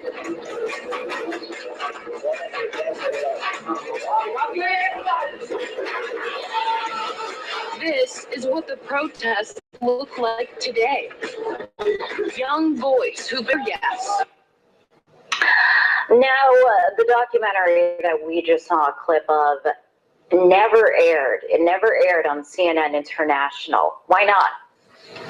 Well, I still haven't been given an exact reason as to why it didn't air. I went and visited with the president of CNN International, Tony Maddox, twice on behalf of my dumbfounded crew, and we were never given an answer. And so I started investigating the situation, Liz, after several employees who'd been at the network for years approached me and said, you need to look into this, there's something going on.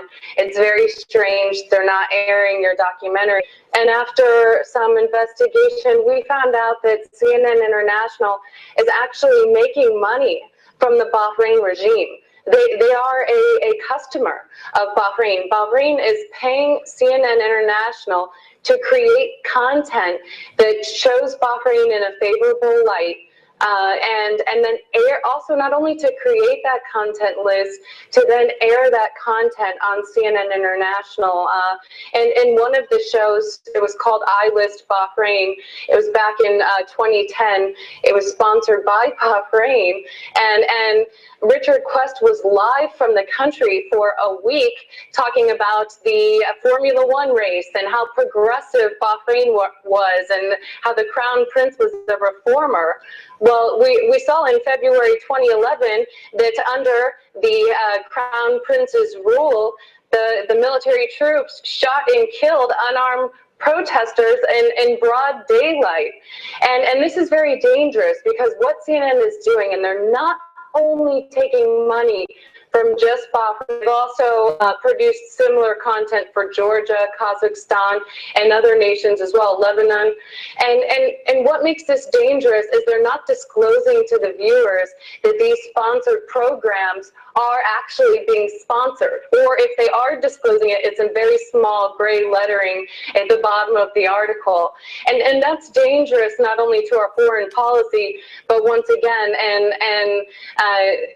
making the American public and the public in general that's watching this network think that there are rosy situations happening in these countries when that's not the case, as we've seen with Bahrain. And it's defrauding viewers, and it's defrauding their own journalists. I was not told, as a journalist working at the network, that this was going on. It wasn't clearly disclosed to me that at the same time I was investigating the Bahrain regime, Bahrain was a paying customer at CNN, Liz. And you did this all, you found this out all through your own research.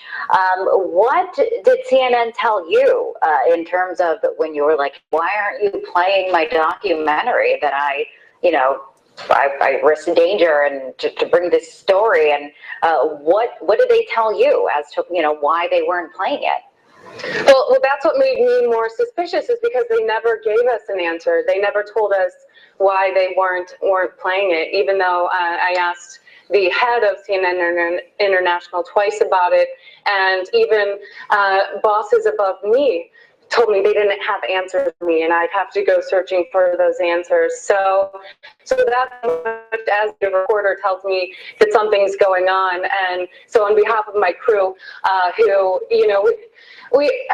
I got to get to the bottom of things, Liz. We had fixers and drivers in Bahrain who are currently now have been laid off because they helped us film that documentary. Some who are continually still harassed. Doctors Without Borders employee who actually drove us into these villages to show us doctors who'd been beaten by security forces. He risked his safety. Several months after our documentary, his home was burnt down, and in part activists say because he helped CNN with that documentary. And these sources, these people on the ground did not know that at the same time CNN was taking money from this regime to make rosy content that would negate their content. And they risked their lives, and I feel like CNN owes them an apology, as well as an apology to viewers and its own journalists for defrauding them with this information, Liz. Wow, Amber, really, really eye-opening, and really appreciate you coming on the show and telling us all about this. That was Amber Lyon, 3-time Emmy Award-winning journalist, photographer, and filmmaker. Thanks for having me on. I appreciate it.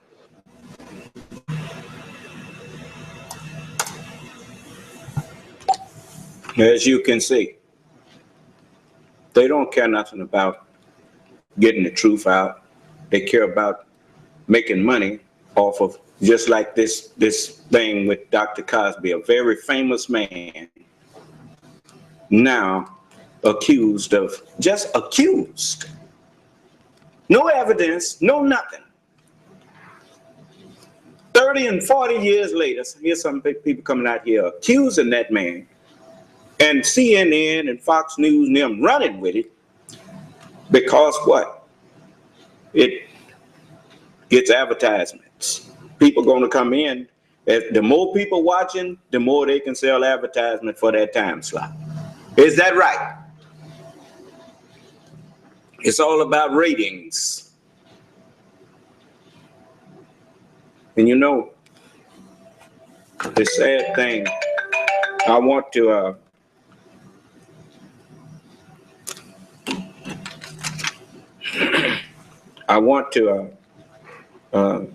in the very near future, I'm going to bring some law students in here to tell you that these people and their lawyers, they know that what they're doing is not lawful. They know it's not lawful. But if you own the networks, and you secretly got judges in your pocket and all of that kind of thing, well, who's going to be successful against you bringing a lawsuit against you? That's why Jesus said this concerning these wicked people.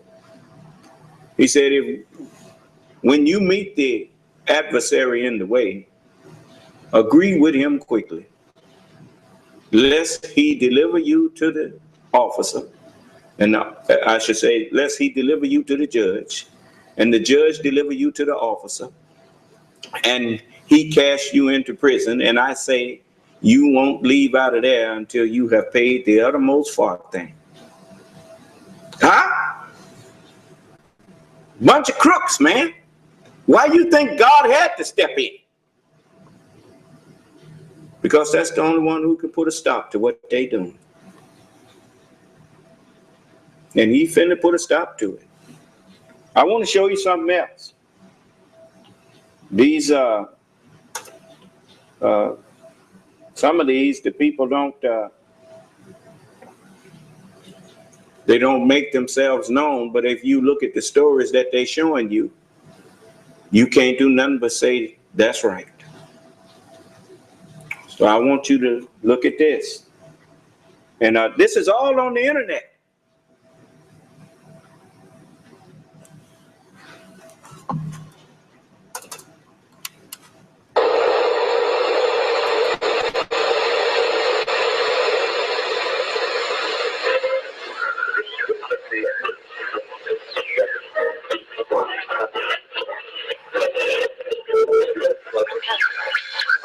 When hostilities commenced in Europe in 1939, it was realized that the American people had no intention of entering the...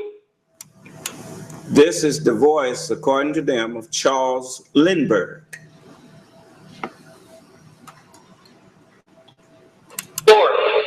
But they believed that this country could be enticed into the war in very much the same way that it was enticed into the last one. They planned, first, to prepare the United States for a foreign war under the guise of American defense. Second, to involve us in the war, step by step, without our realization. Third, to create a series of incidents which would force us into the actual conflict. These plans were, of course, to be covered and assisted by the full power of their propaganda. Our theaters soon became filled with plays portraying the glory of war. Newsreels lost all semblance of objectivity, and they have used the war to justify the restriction of congressional power and the assumption of dictatorial procedures on the part of the president and his appointees. A fear campaign was inaugurated.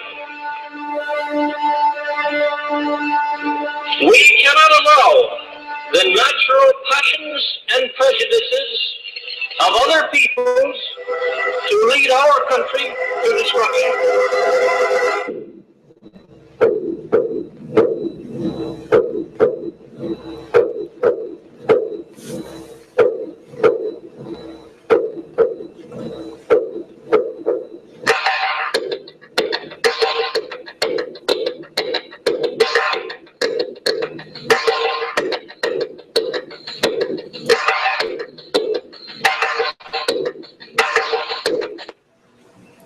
Since the people can't hardly see what that's saying, I'm going to back that up and I'll read it to you.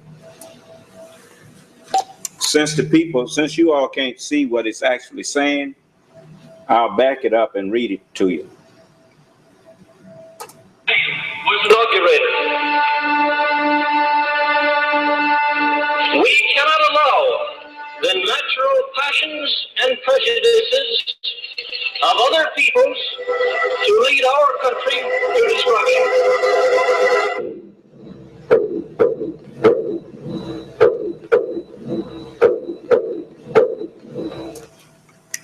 Part 3. Don't mind the men behind the curtain. You know, the Wizard of Oz, that famous.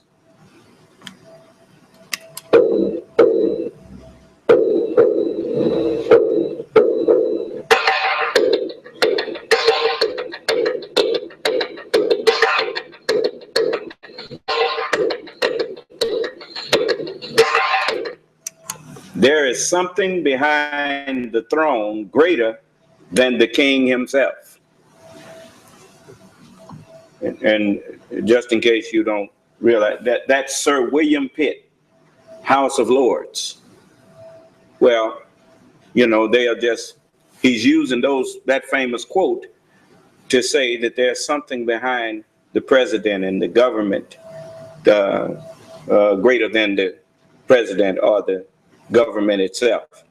You got people that sit behind there, just like what you just saw with the Supreme Court justice coming out insulting our intelligence, telling us that to put as much money as you want into the electoral process of America is freedom of speech. Yes, if you really believe that money talks. Let's see here. I have $20 right here. Face of it is Andrew Jackson. Say something, Andrew.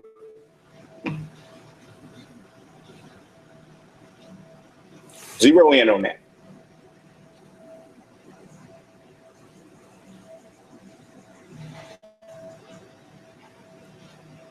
Now, I'm waiting on the money to say something.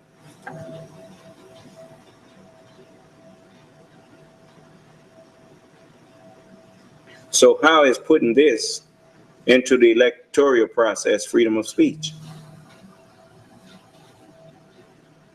You notice the interviewer didn't challenge him on that. Why? Because the interview was on CNN and on Fox News and on these people that's done actually usurp the airwaves. First thing, you used to trust the news. You used to trust people that come on the news to a degree, and after they gain your trust, then they take it over and abuse you with your trust.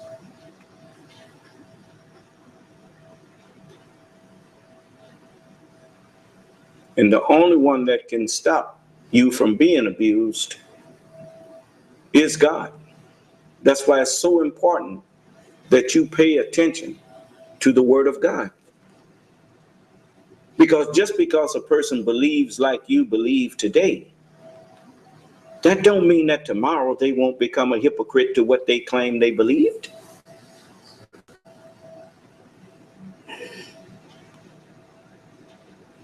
Every new day you wake up, whether you realize it or not, you are a new person.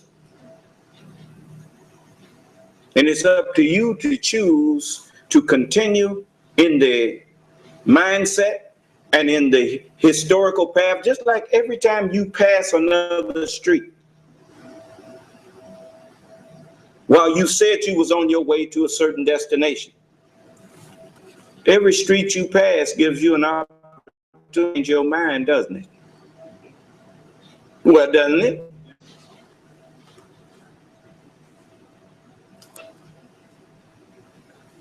Likewise, every new day, you have to reaffirm that you still believe today and you are still as committed today as you were yesterday to the cause and belief that you said you believed in and the cause that you represented.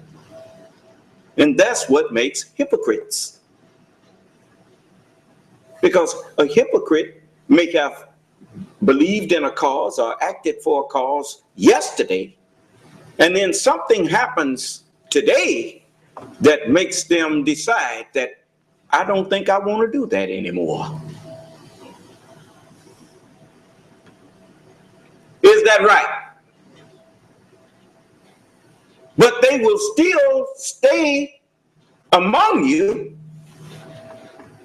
pretending to still believe in it while actually working to undermine that. Huh? Hypocrites are liars. If a man was a believer in a thing and then stops and tells you, well, I just don't believe it no more, and you ask him why, and then he tells you, he'll tell you, it's just like me when I didn't believe in the Marine Corps anymore and told them that I didn't hang out in there pretending. I got rolled up, and I purposely got myself rolled up. And when I talked to the colonel, I told him that when he asked me, what do you want? I said, I want out. I said, you just, well, it's to let me out because I'm not going to do nothing else y'all tell me. And I told him, I can't take this no more. 6 months later, I was out. And I got out under honorable conditions.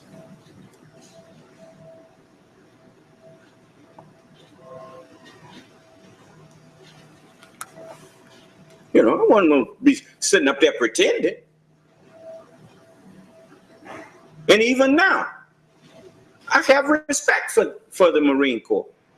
I have respect for my drill instructors and everything, but that just wasn't for me.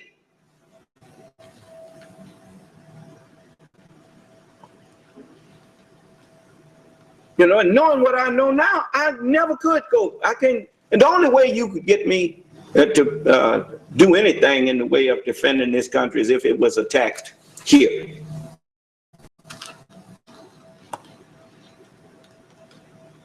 And that's because I have family and children here. And if someone attacks this country, they're not going to make no distinction between me and nobody else. Then they force me to have to fight. And you want to come looking for me, I'll come looking for you to get something to fight with.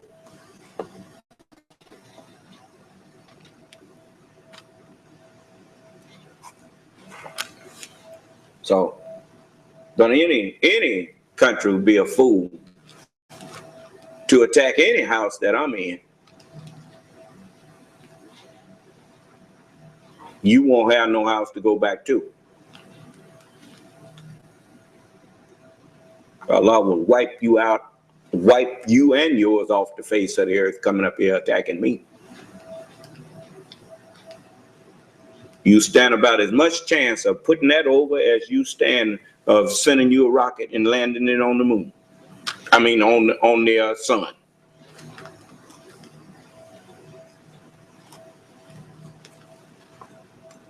So, let's read it a little bit more to you. The world is governed by very different personages from what is imagined by those who are not behind the scenes.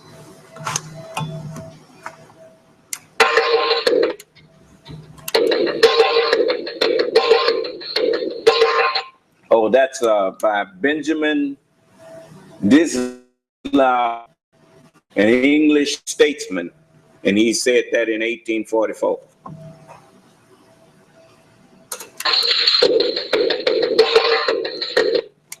The real truth of the matter is that a financial element in the large centers has owned the government since the days of Andrew Jackson, Franklin Delano Roosevelt, U.S. President, 1933.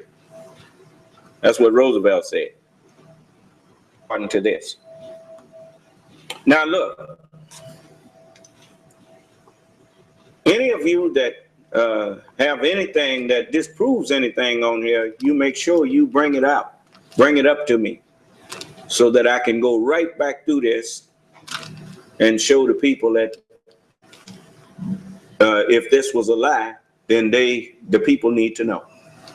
But I haven't found anything that disagrees with it. I found mostly that what's in here goes along with what's really what I'm looking at and have a knowledge of history in myself.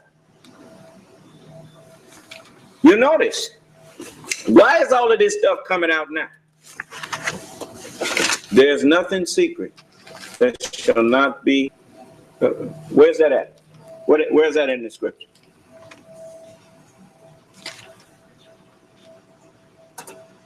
Chapter 8, verse 17. Let me show you. It's in both books. Let's see. I want to.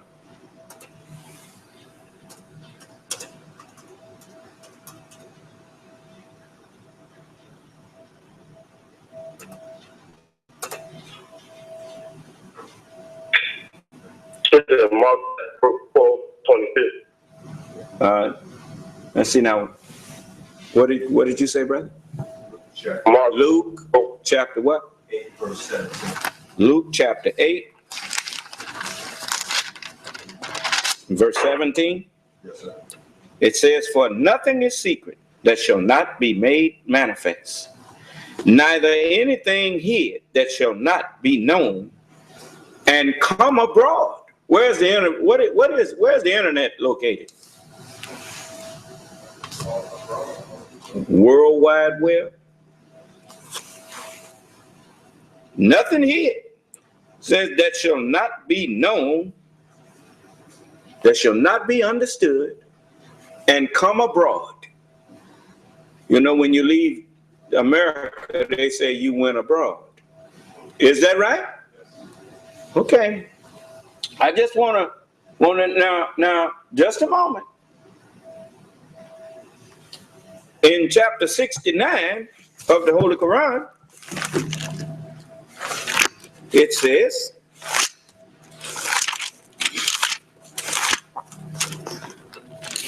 chapter 69, and we'll go over there to the 18th verse.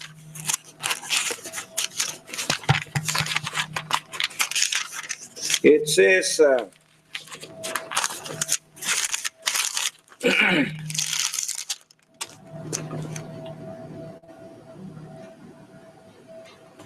on that day, you will be exposed to view. No secret of yours will remain hidden.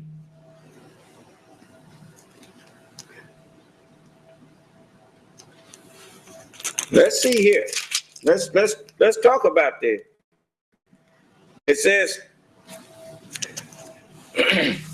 I have to show you that, you know, I know you don't like me to do this, but it's time.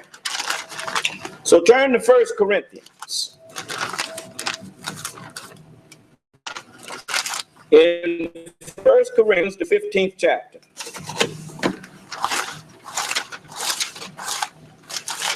Give me a minute here. I wanna get it out. Chapter 15. And let's go to the 50.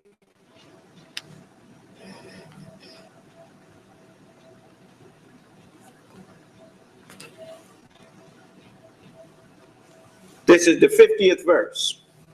It says, "Now this I say, brethren, that flesh and blood cannot inherit the kingdom of God."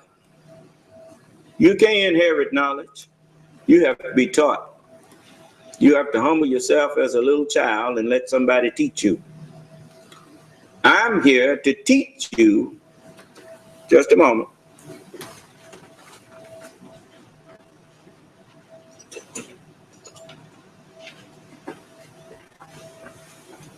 I'm here to teach you the word of God. The kingdom of God have to be put within you. That's what I'm here for. It is my pleasure to give you the kingdom. All you have to do is just humble yourself and let me teach you.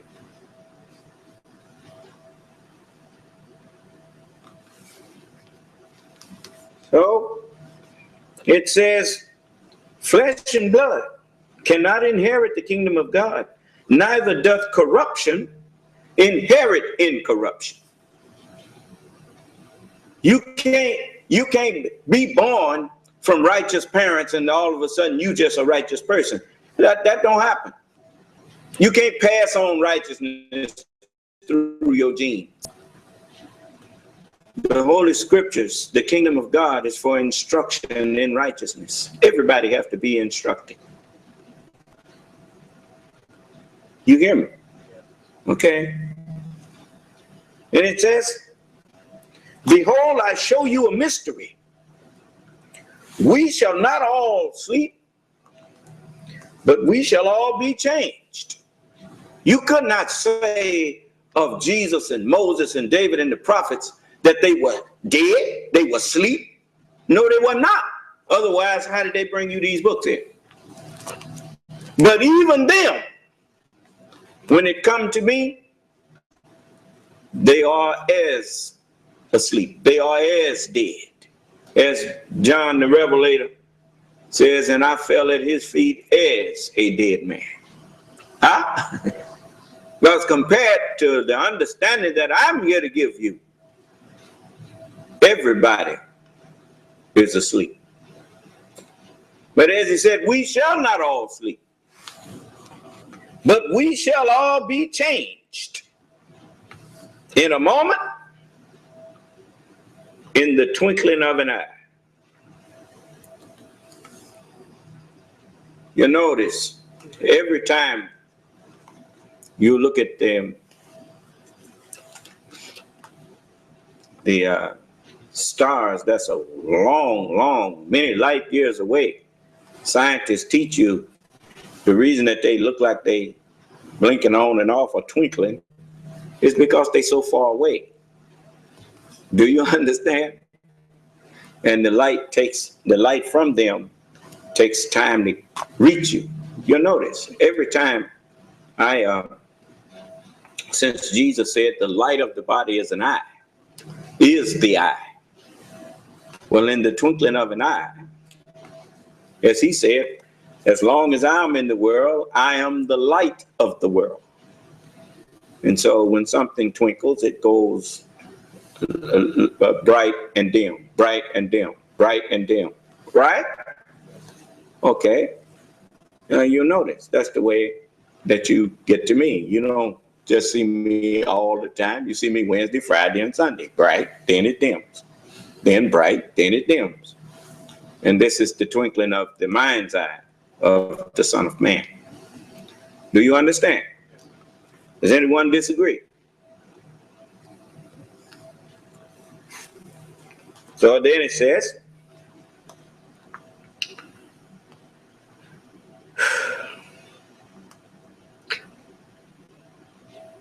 at the last trump, for the trumpet shall sound, and the dead shall be raised incorruptible,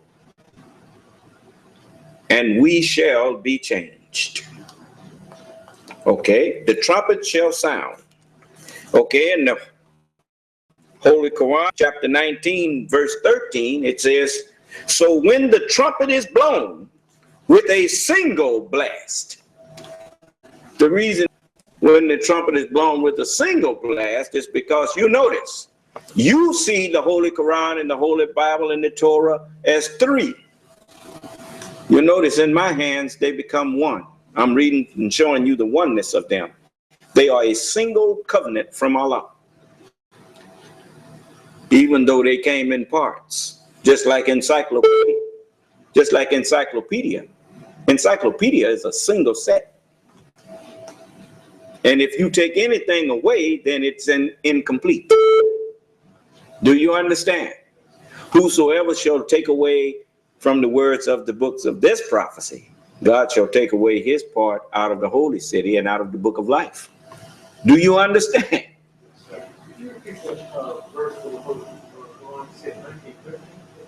Yes, 19 and 13. 69 and 13. It says, so when the trumpet is blown with a single blast, and the earth and the mountains are borne away and crushed with one crash, whosoever that stone shall fall on shall be what? Shall be crushed. Whosoever fall on that stone shall be crushed.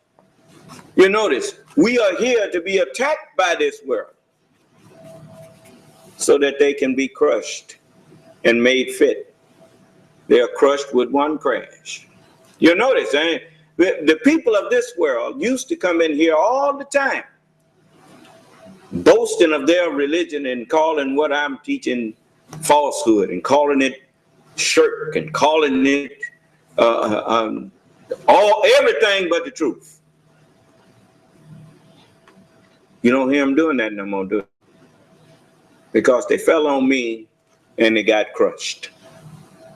Do you understand? See, whenever you you take anything hard and that you're used to hitting and busting up concrete or whatever, when it hits something that's harder than it get busted up. Is that right? And you notice when people attack me, you notice the first thing I start doing is I start asking them questions. And the more questions I ask them, the more you start finding out what's hidden inside of them. Right? That's what you have to do. They're crushed. That's what you crush them, and then you find out what kind of minerals and stuff is inside of them. You understand? All right. Then it says, on that day will the event come to pass. What event? The event that the scripture talks about, that also Abraham, that nation whom they shall serve will I judge. Then the day of judgment is an event that is prophesied. Respite me till the day or the time when they are raised. That's an event. And this is the day that that event is coming to pass.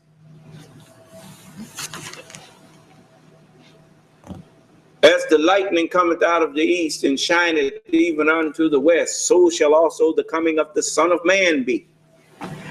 It says, watch, for ye know not the hour that your Lord doth come. For in a time that you think not and look not for him, the Son of Man cometh. The coming of the Son of Man is an event. Is that right? Well, the event now has come to pass. I'm here.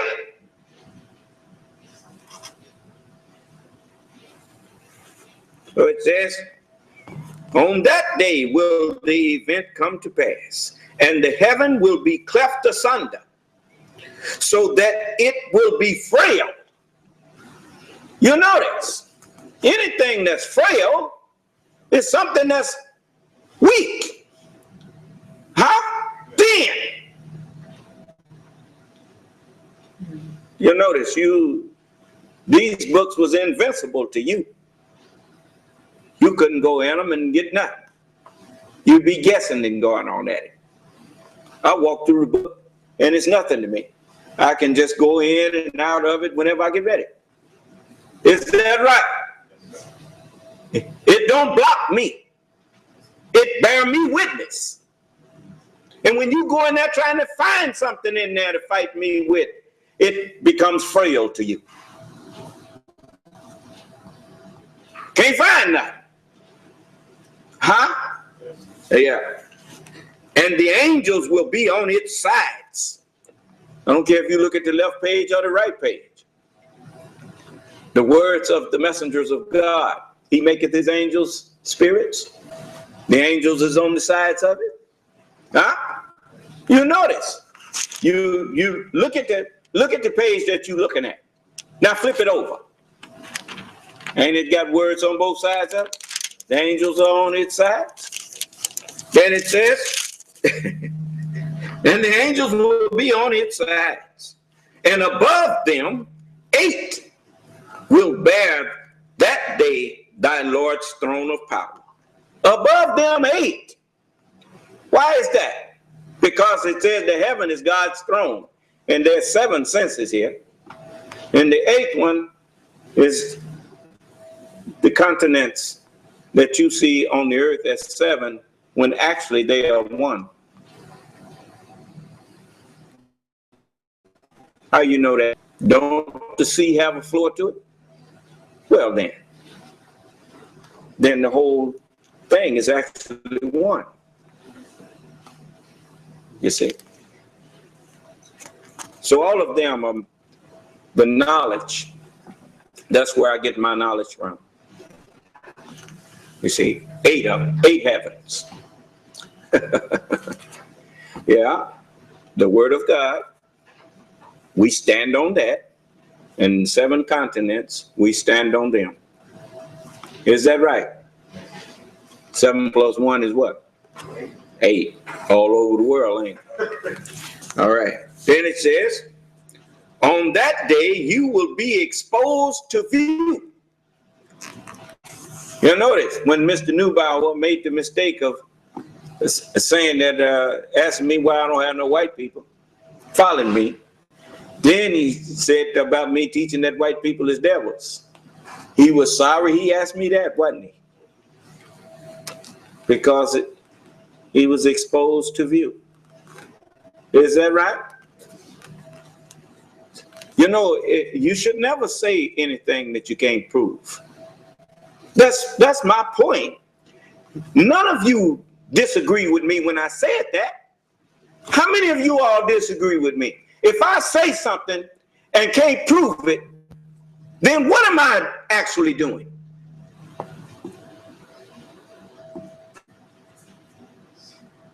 What am I actually doing?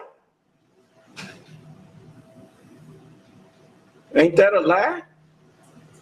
If you ain't got no proof of it, what are you saying it for? Especially if it's an accusation. Huh? If you don't have the proof, why are you making the accusation?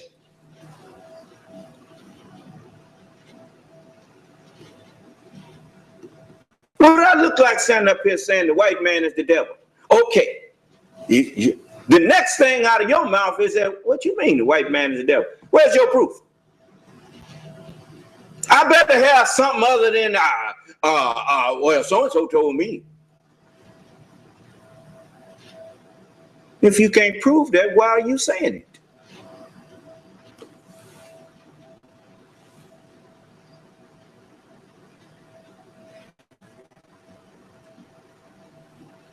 That's why the Honorable Elijah Muhammad told the whole nation, he said, now I'm the only one of your kind who can come out here and talk like this. He said, don't you try to do it, lest you say that what I said. Huh?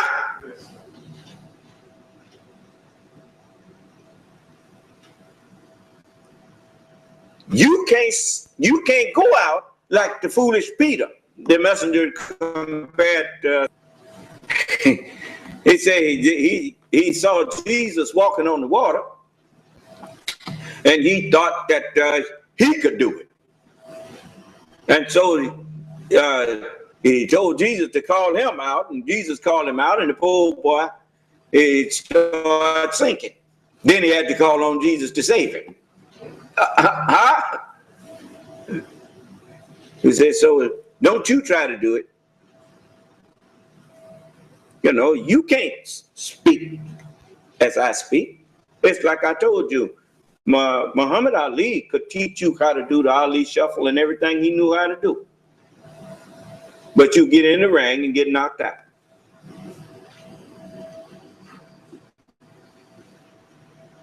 Because the one thing he could not teach you is how and when to apply those things that he taught you.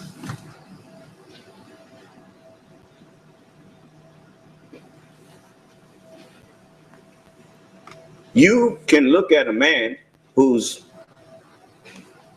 you probably, if you looked at Dr. Ben Carson, who's a neurosurgeon or a brain surgeon, you probably look at him according to, you know, I mean, anytime they done did a movie about the man, he must be pretty good at that. And you look at him and he there working on somebody's brain or whatnot. He's like, oh, I can do that. Just because you know how to cut into it and do all of that kind of thing don't mean you can do what he doing. He don't only know how to do what he's doing, he know why he's doing it.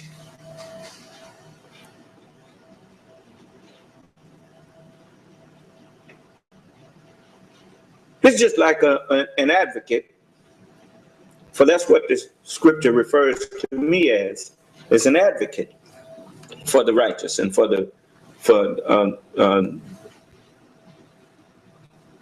those who have been lost. An attorney is an advocate. And No attorney that's worth his salt. I've heard this from other attorneys. He does not ask a question that he does not know the answer to. Because all of the questions that he's asking, he has researched and he knows what answer you need to give. And that's how he's built like a carpenter when he's building a house. Every board he grabs, he knows what he's going to do with it and what he's using it for. He's building something. You may not know what he's building, but he does. Do you understand? It's like people, I ask people questions all of the time, and they don't know why I ask them. They find out later why I asked them. That's why people don't, all these so-called smart people, they don't want to come in here and talk to me. Because you can't front with me, pretending you know something that you don't. Just like Dr. Clinton, he's a brilliant surgeon according to the evidence. White people, they don't give you puke up on you about being good at something like that, unless you really are. But now he ain't no presidential material. Now I tell you like that, he's a good surgeon, but he wouldn't be no good president. Now, and if he come in here, I could prove it. If Donald Trump came in here, I could prove it.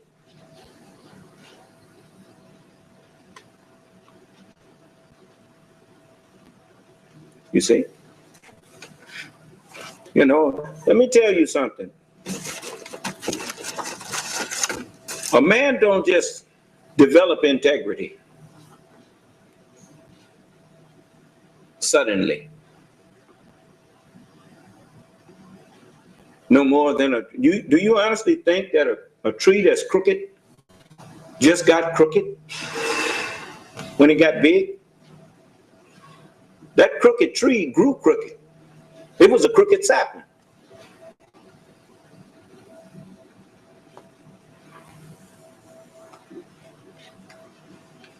And if you find one that's straight,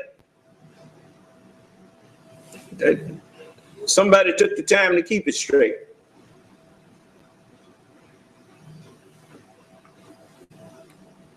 Do you understand?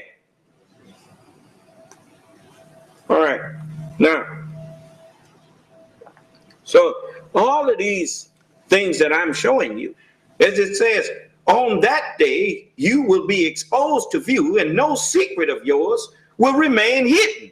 Now, you go on the internet, and you see that on the World Wide Web, everything that's happening in other people's country is being seen abroad, outside of their country, and everything that's happening in your country being seen.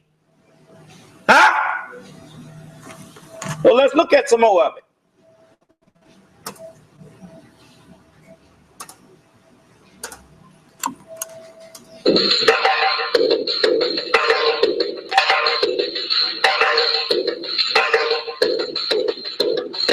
"1775, the American Revolutionary War began as American colonies sought to detach from England and its oppressive monarchy.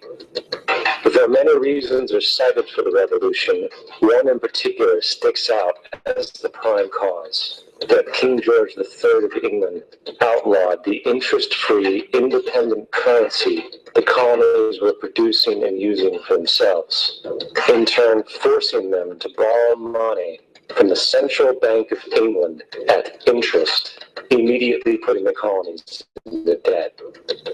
And as Benjamin Franklin later wrote, the refusal of King George III to allow the colonies to operate an honest money system which freed the ordinary man from the clutches of money manipulators was probably the prime cause of the revolution. In 1783, America won its independence from England.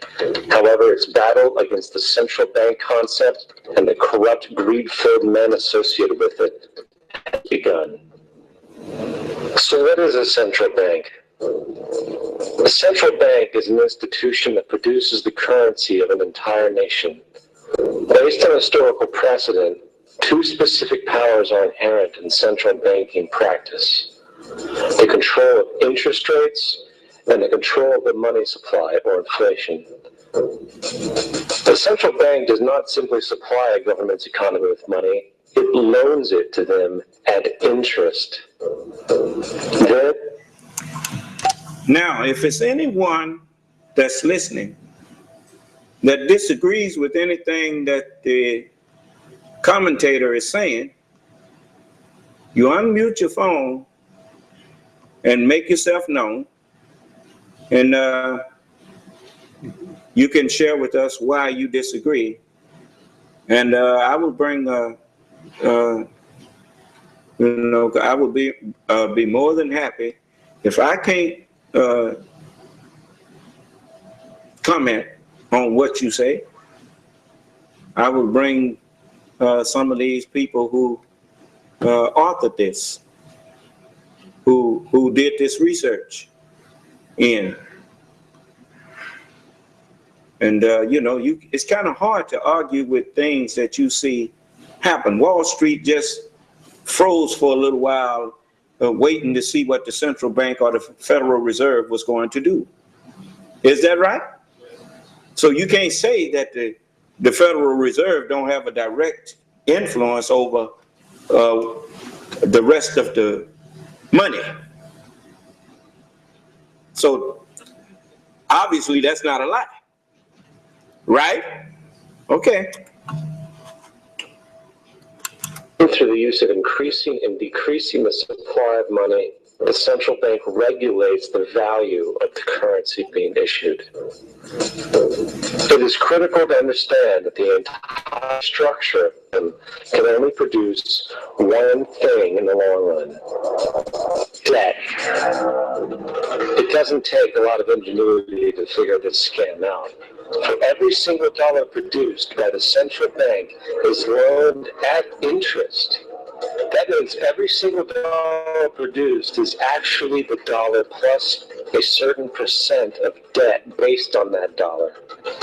And since the central bank has the monopoly of the production of the currency for the entire country, and they loan each dollar out with immediate debt attached to it, where does the money to pay for the debt come from?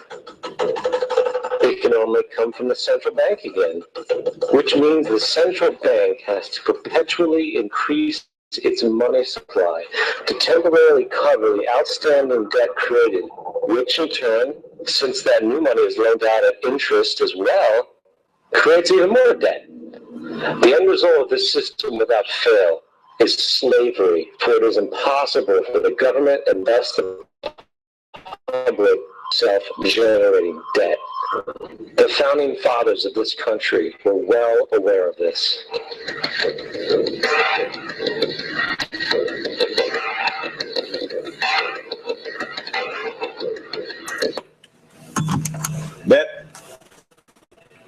That writing says, I believe that banking institutions are more dangerous than standing armies. If the American people ever allow banks to control the issue of currency, the banks and corporations that will grow up around them will deprive the people of their property until their children wake up homeless on the continent their fathers conquered. Now, you notice, you got this thing out here with reverse mortgage. That's just another way of saying that when you pass on, your children not going to own that property unless they repay for it, because you left debt for them to pay. Do you understand? Whose idea was reverse mortgage? First thing you have to do is make parents no longer care about their children and make everybody their own selves and not about nobody else's future.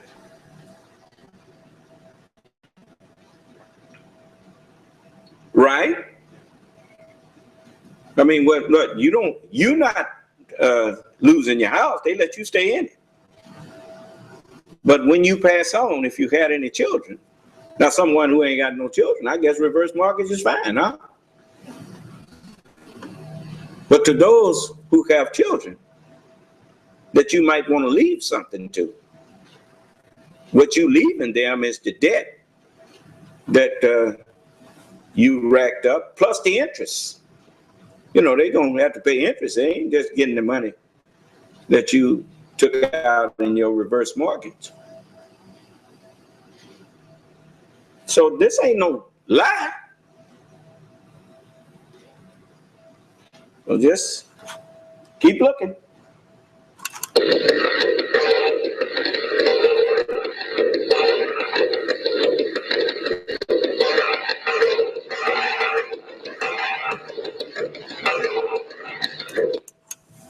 That was Thomas Jefferson. Thomas Jefferson said that.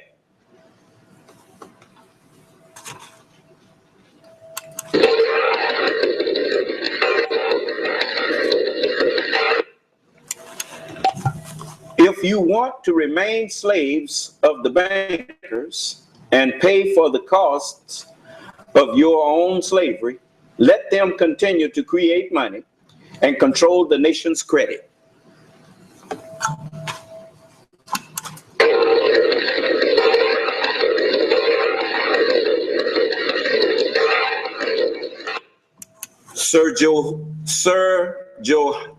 Josiah Stamp said that in 1880, from 1880 to 1941. He lived from 1880 to 1941. He was 61 years old when he passed, obviously. By the early 20th century, the U.S. had already implemented and removed a few central banking systems, which were swindled into place by ruthless banking interests. At this time, the dominant families in the banking and business world were the Rockefellers, the Morgans, the Warburgs, the Rothschilds. And in the early 1900s, they sought to push once again legislation to create another central bank. However, they knew the government and public were very weary of such an institution, so they needed to create an incident to affect public opinion. So, J.P. Morgan, publicly considered a financial luminary at the time, exploited his mass influence by publishing rumors that a prominent bank in New York was insolvent or bankrupt. Morgan knew this would cause mass hysteria, which would affect other banks as well. And it did. The public, in fear of losing their deposits, immediately began mass withdrawals. Consequently, the banks were forced to call in their loans. Now remember, your money that you put in a bank is not just sitting in a bank. Banks loan your money out and charge interest, and they make money off of your money. Do you understand? Now, when them people published that false rumor about the banks failing, people went there hurriedly to try to get their money out of there before it failed, right? This was before any FDIC insurance or whatnot. And this was all being done to manipulate people into falling for that central banking. You know, you got FDIC, but they controlling interest, they controlling a lot of things that make the rest of us wind up deeper and deeper in debt all the time. They create value for your money, and they devalue your money at will. So even when you make more, it's worth less. Do you understand? Oh, just listen. Causing the recipients to sell their property, and thus a spiral of bankruptcies, repossessions, and turmoil emerged. Putting the pieces together a few years later, Frederick Allen of Life magazine wrote, "The Morgan interests took advantage to precipitate the panic, guiding it shrewdly as it progressed. Unaware of the fraud, the panic of 1907 led to a congressional investigation headed by Senator Nelson Aldrich, who had intimate ties to the banking cartels and later became part of the Rockefeller family through marriage. The commission, led by Aldrich, recommended a central bank should be implemented so panic like 1907 could never happen again. This was the spark the international bankers needed to initiate their plan. In 1910, a secret meeting was held at a J.P. Morgan estate on Jekyll Island off the coast of Georgia. It was there that the central banking bill called the Federal Reserve Act was written. This legislation was written by bankers, not lawmakers. This meeting was so secretive, so concealed from government and public knowledge. Remember that sci-fi movie, Dr. Jekyll? He was the soft-spoken fella, huh? And Mr. Hyde, that was the wolf that was hiding under Dr. Jekyll, huh? Okay, listen. Led by Aldrich, recommended a central bank should be implemented so panic like 1907 could never happen again. This was the spark the international bankers needed to initiate their plan. In 1910, a secret meeting was held at a J.P. Morgan estate on Jekyll Island off the coast of Georgia. It was there that the central banking bill called the Federal Reserve Act was written. This legislation was written by bankers, not lawmakers. This meeting was so secretive, so concealed from government and public knowledge that the 10 or so figures who attended disguised their names when en route to the island. After this bill was constructed, it was then handed over to their political frontman, Senator Nelson Aldrich, to push through Congress. And in 1913, with heavy political sponsorship by the bankers, Woodrow Wilson became president, having already agreed to sign the Federal Reserve Act in exchange for campaign support. And 2 days before Christmas, when most of Congress was at home with their families, the Federal Reserve Act was voted in, and Wilson in turn made it law. Later, Woodrow Wilson wrote, "In regret."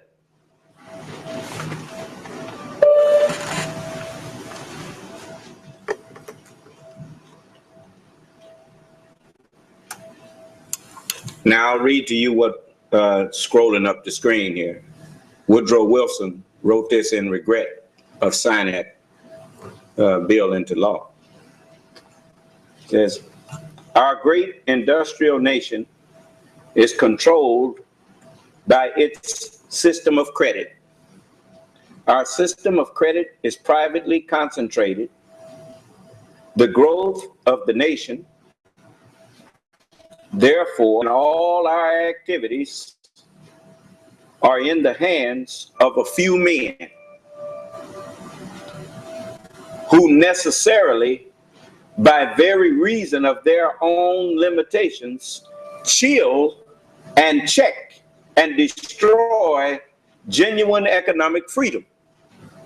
We have come to be one of the worst ruled, one of the most complete,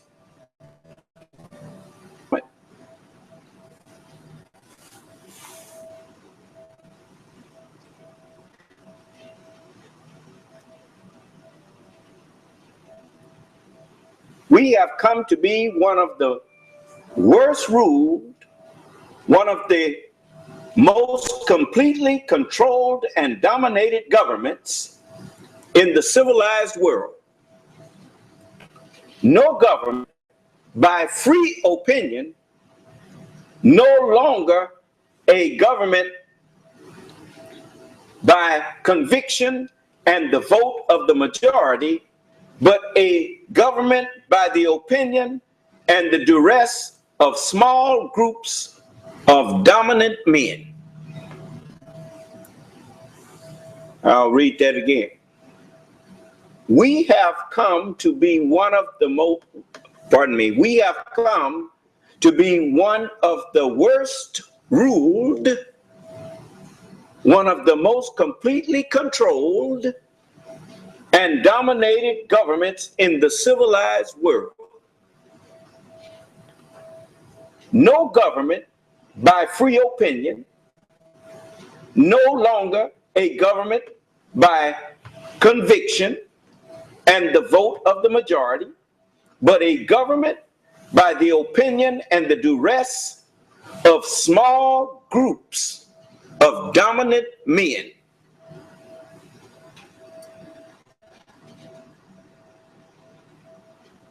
Woodrow Wilson.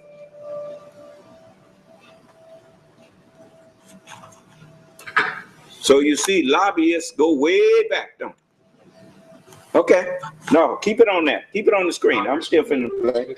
And also express the truth after the passage of the bill. A world banking system was being set up here, a superstate controlled by international bankers, acting together to enslave the world for their own pleasure. The Fed has usurped the government. Now, the public was told that the Federal Reserve System was an economic stabilizer, and inflation and economic crises were a thing of the past. Well, as history has shown, nothing is further from the truth. The fact is, the international bankers now had a streamlined machine to expand their personal ambitions.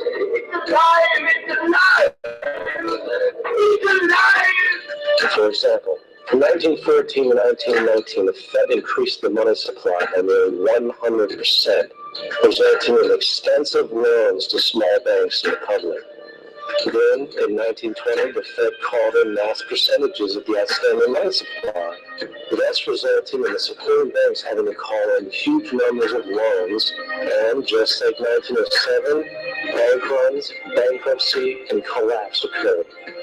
Over 5,400 competitive banks outside of the Federal Reserve System collapsed, further consolidating the monopoly of the small group of international bankers. Put to this crime, Congressman Lindbergh stepped up and said in 1921, under the Federal Reserve Act, panics are scientifically created. The present panic is the first scientifically created one, worked out as we figure a mathematical equation. However, the panic of 1920 was just a warm-up. From 1921 to 1929, the Fed again increased the money supply, resulting once again in extensive loans to the public and banks. There was also a fairly new type of loan called a margin loan in the stock market. Very simply, the margin loan allowed an investor to put down only 10% of a stock's price, with the other 90% being loaned through the broker. In other words, a person could own $1,000 worth of stock with only $100 down. This method was very popular in the roaring 1920s, as everyone seemed to be making money in the market. However, there was a catch to this loan. It could be called in at any time and had to be paid within 24 hours. This is termed a margin call, and the typical result of a margin call is the selling of the stock purchased with the loan. So, a few months before October 1920. Now remember now, we just saw an example of that happening again. It just happened. When President Obama took office, that's what was happening. People was being evicted from their homes and everything because loans that they never should have took out in the first place. The housing bubble, as they call it, you used to could go and get an appraisal on your house. House might not have been worth $50,000.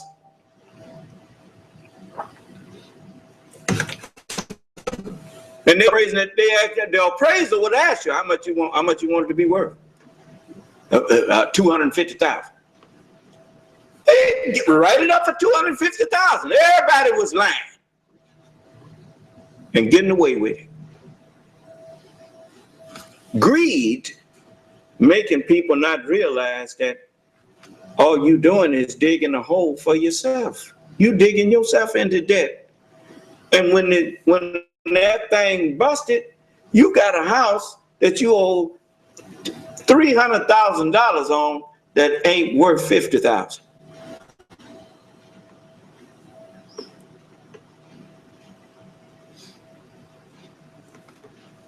If it's look too good to be true, then it generally is. We about out of time right now. So I'm going to let you go, and we will finish viewing this a half hour from now, if it pleases Allah. And we'll be back in here to share it with you. I just thank the people who put it up there, you know, and there's much in there that you need to see. So may Allah bless us all and keep us safe and in our right minds. See you a half hour from now. May Allah's, that's if it pleases Allah. May Allah's, Assalamu alaikum.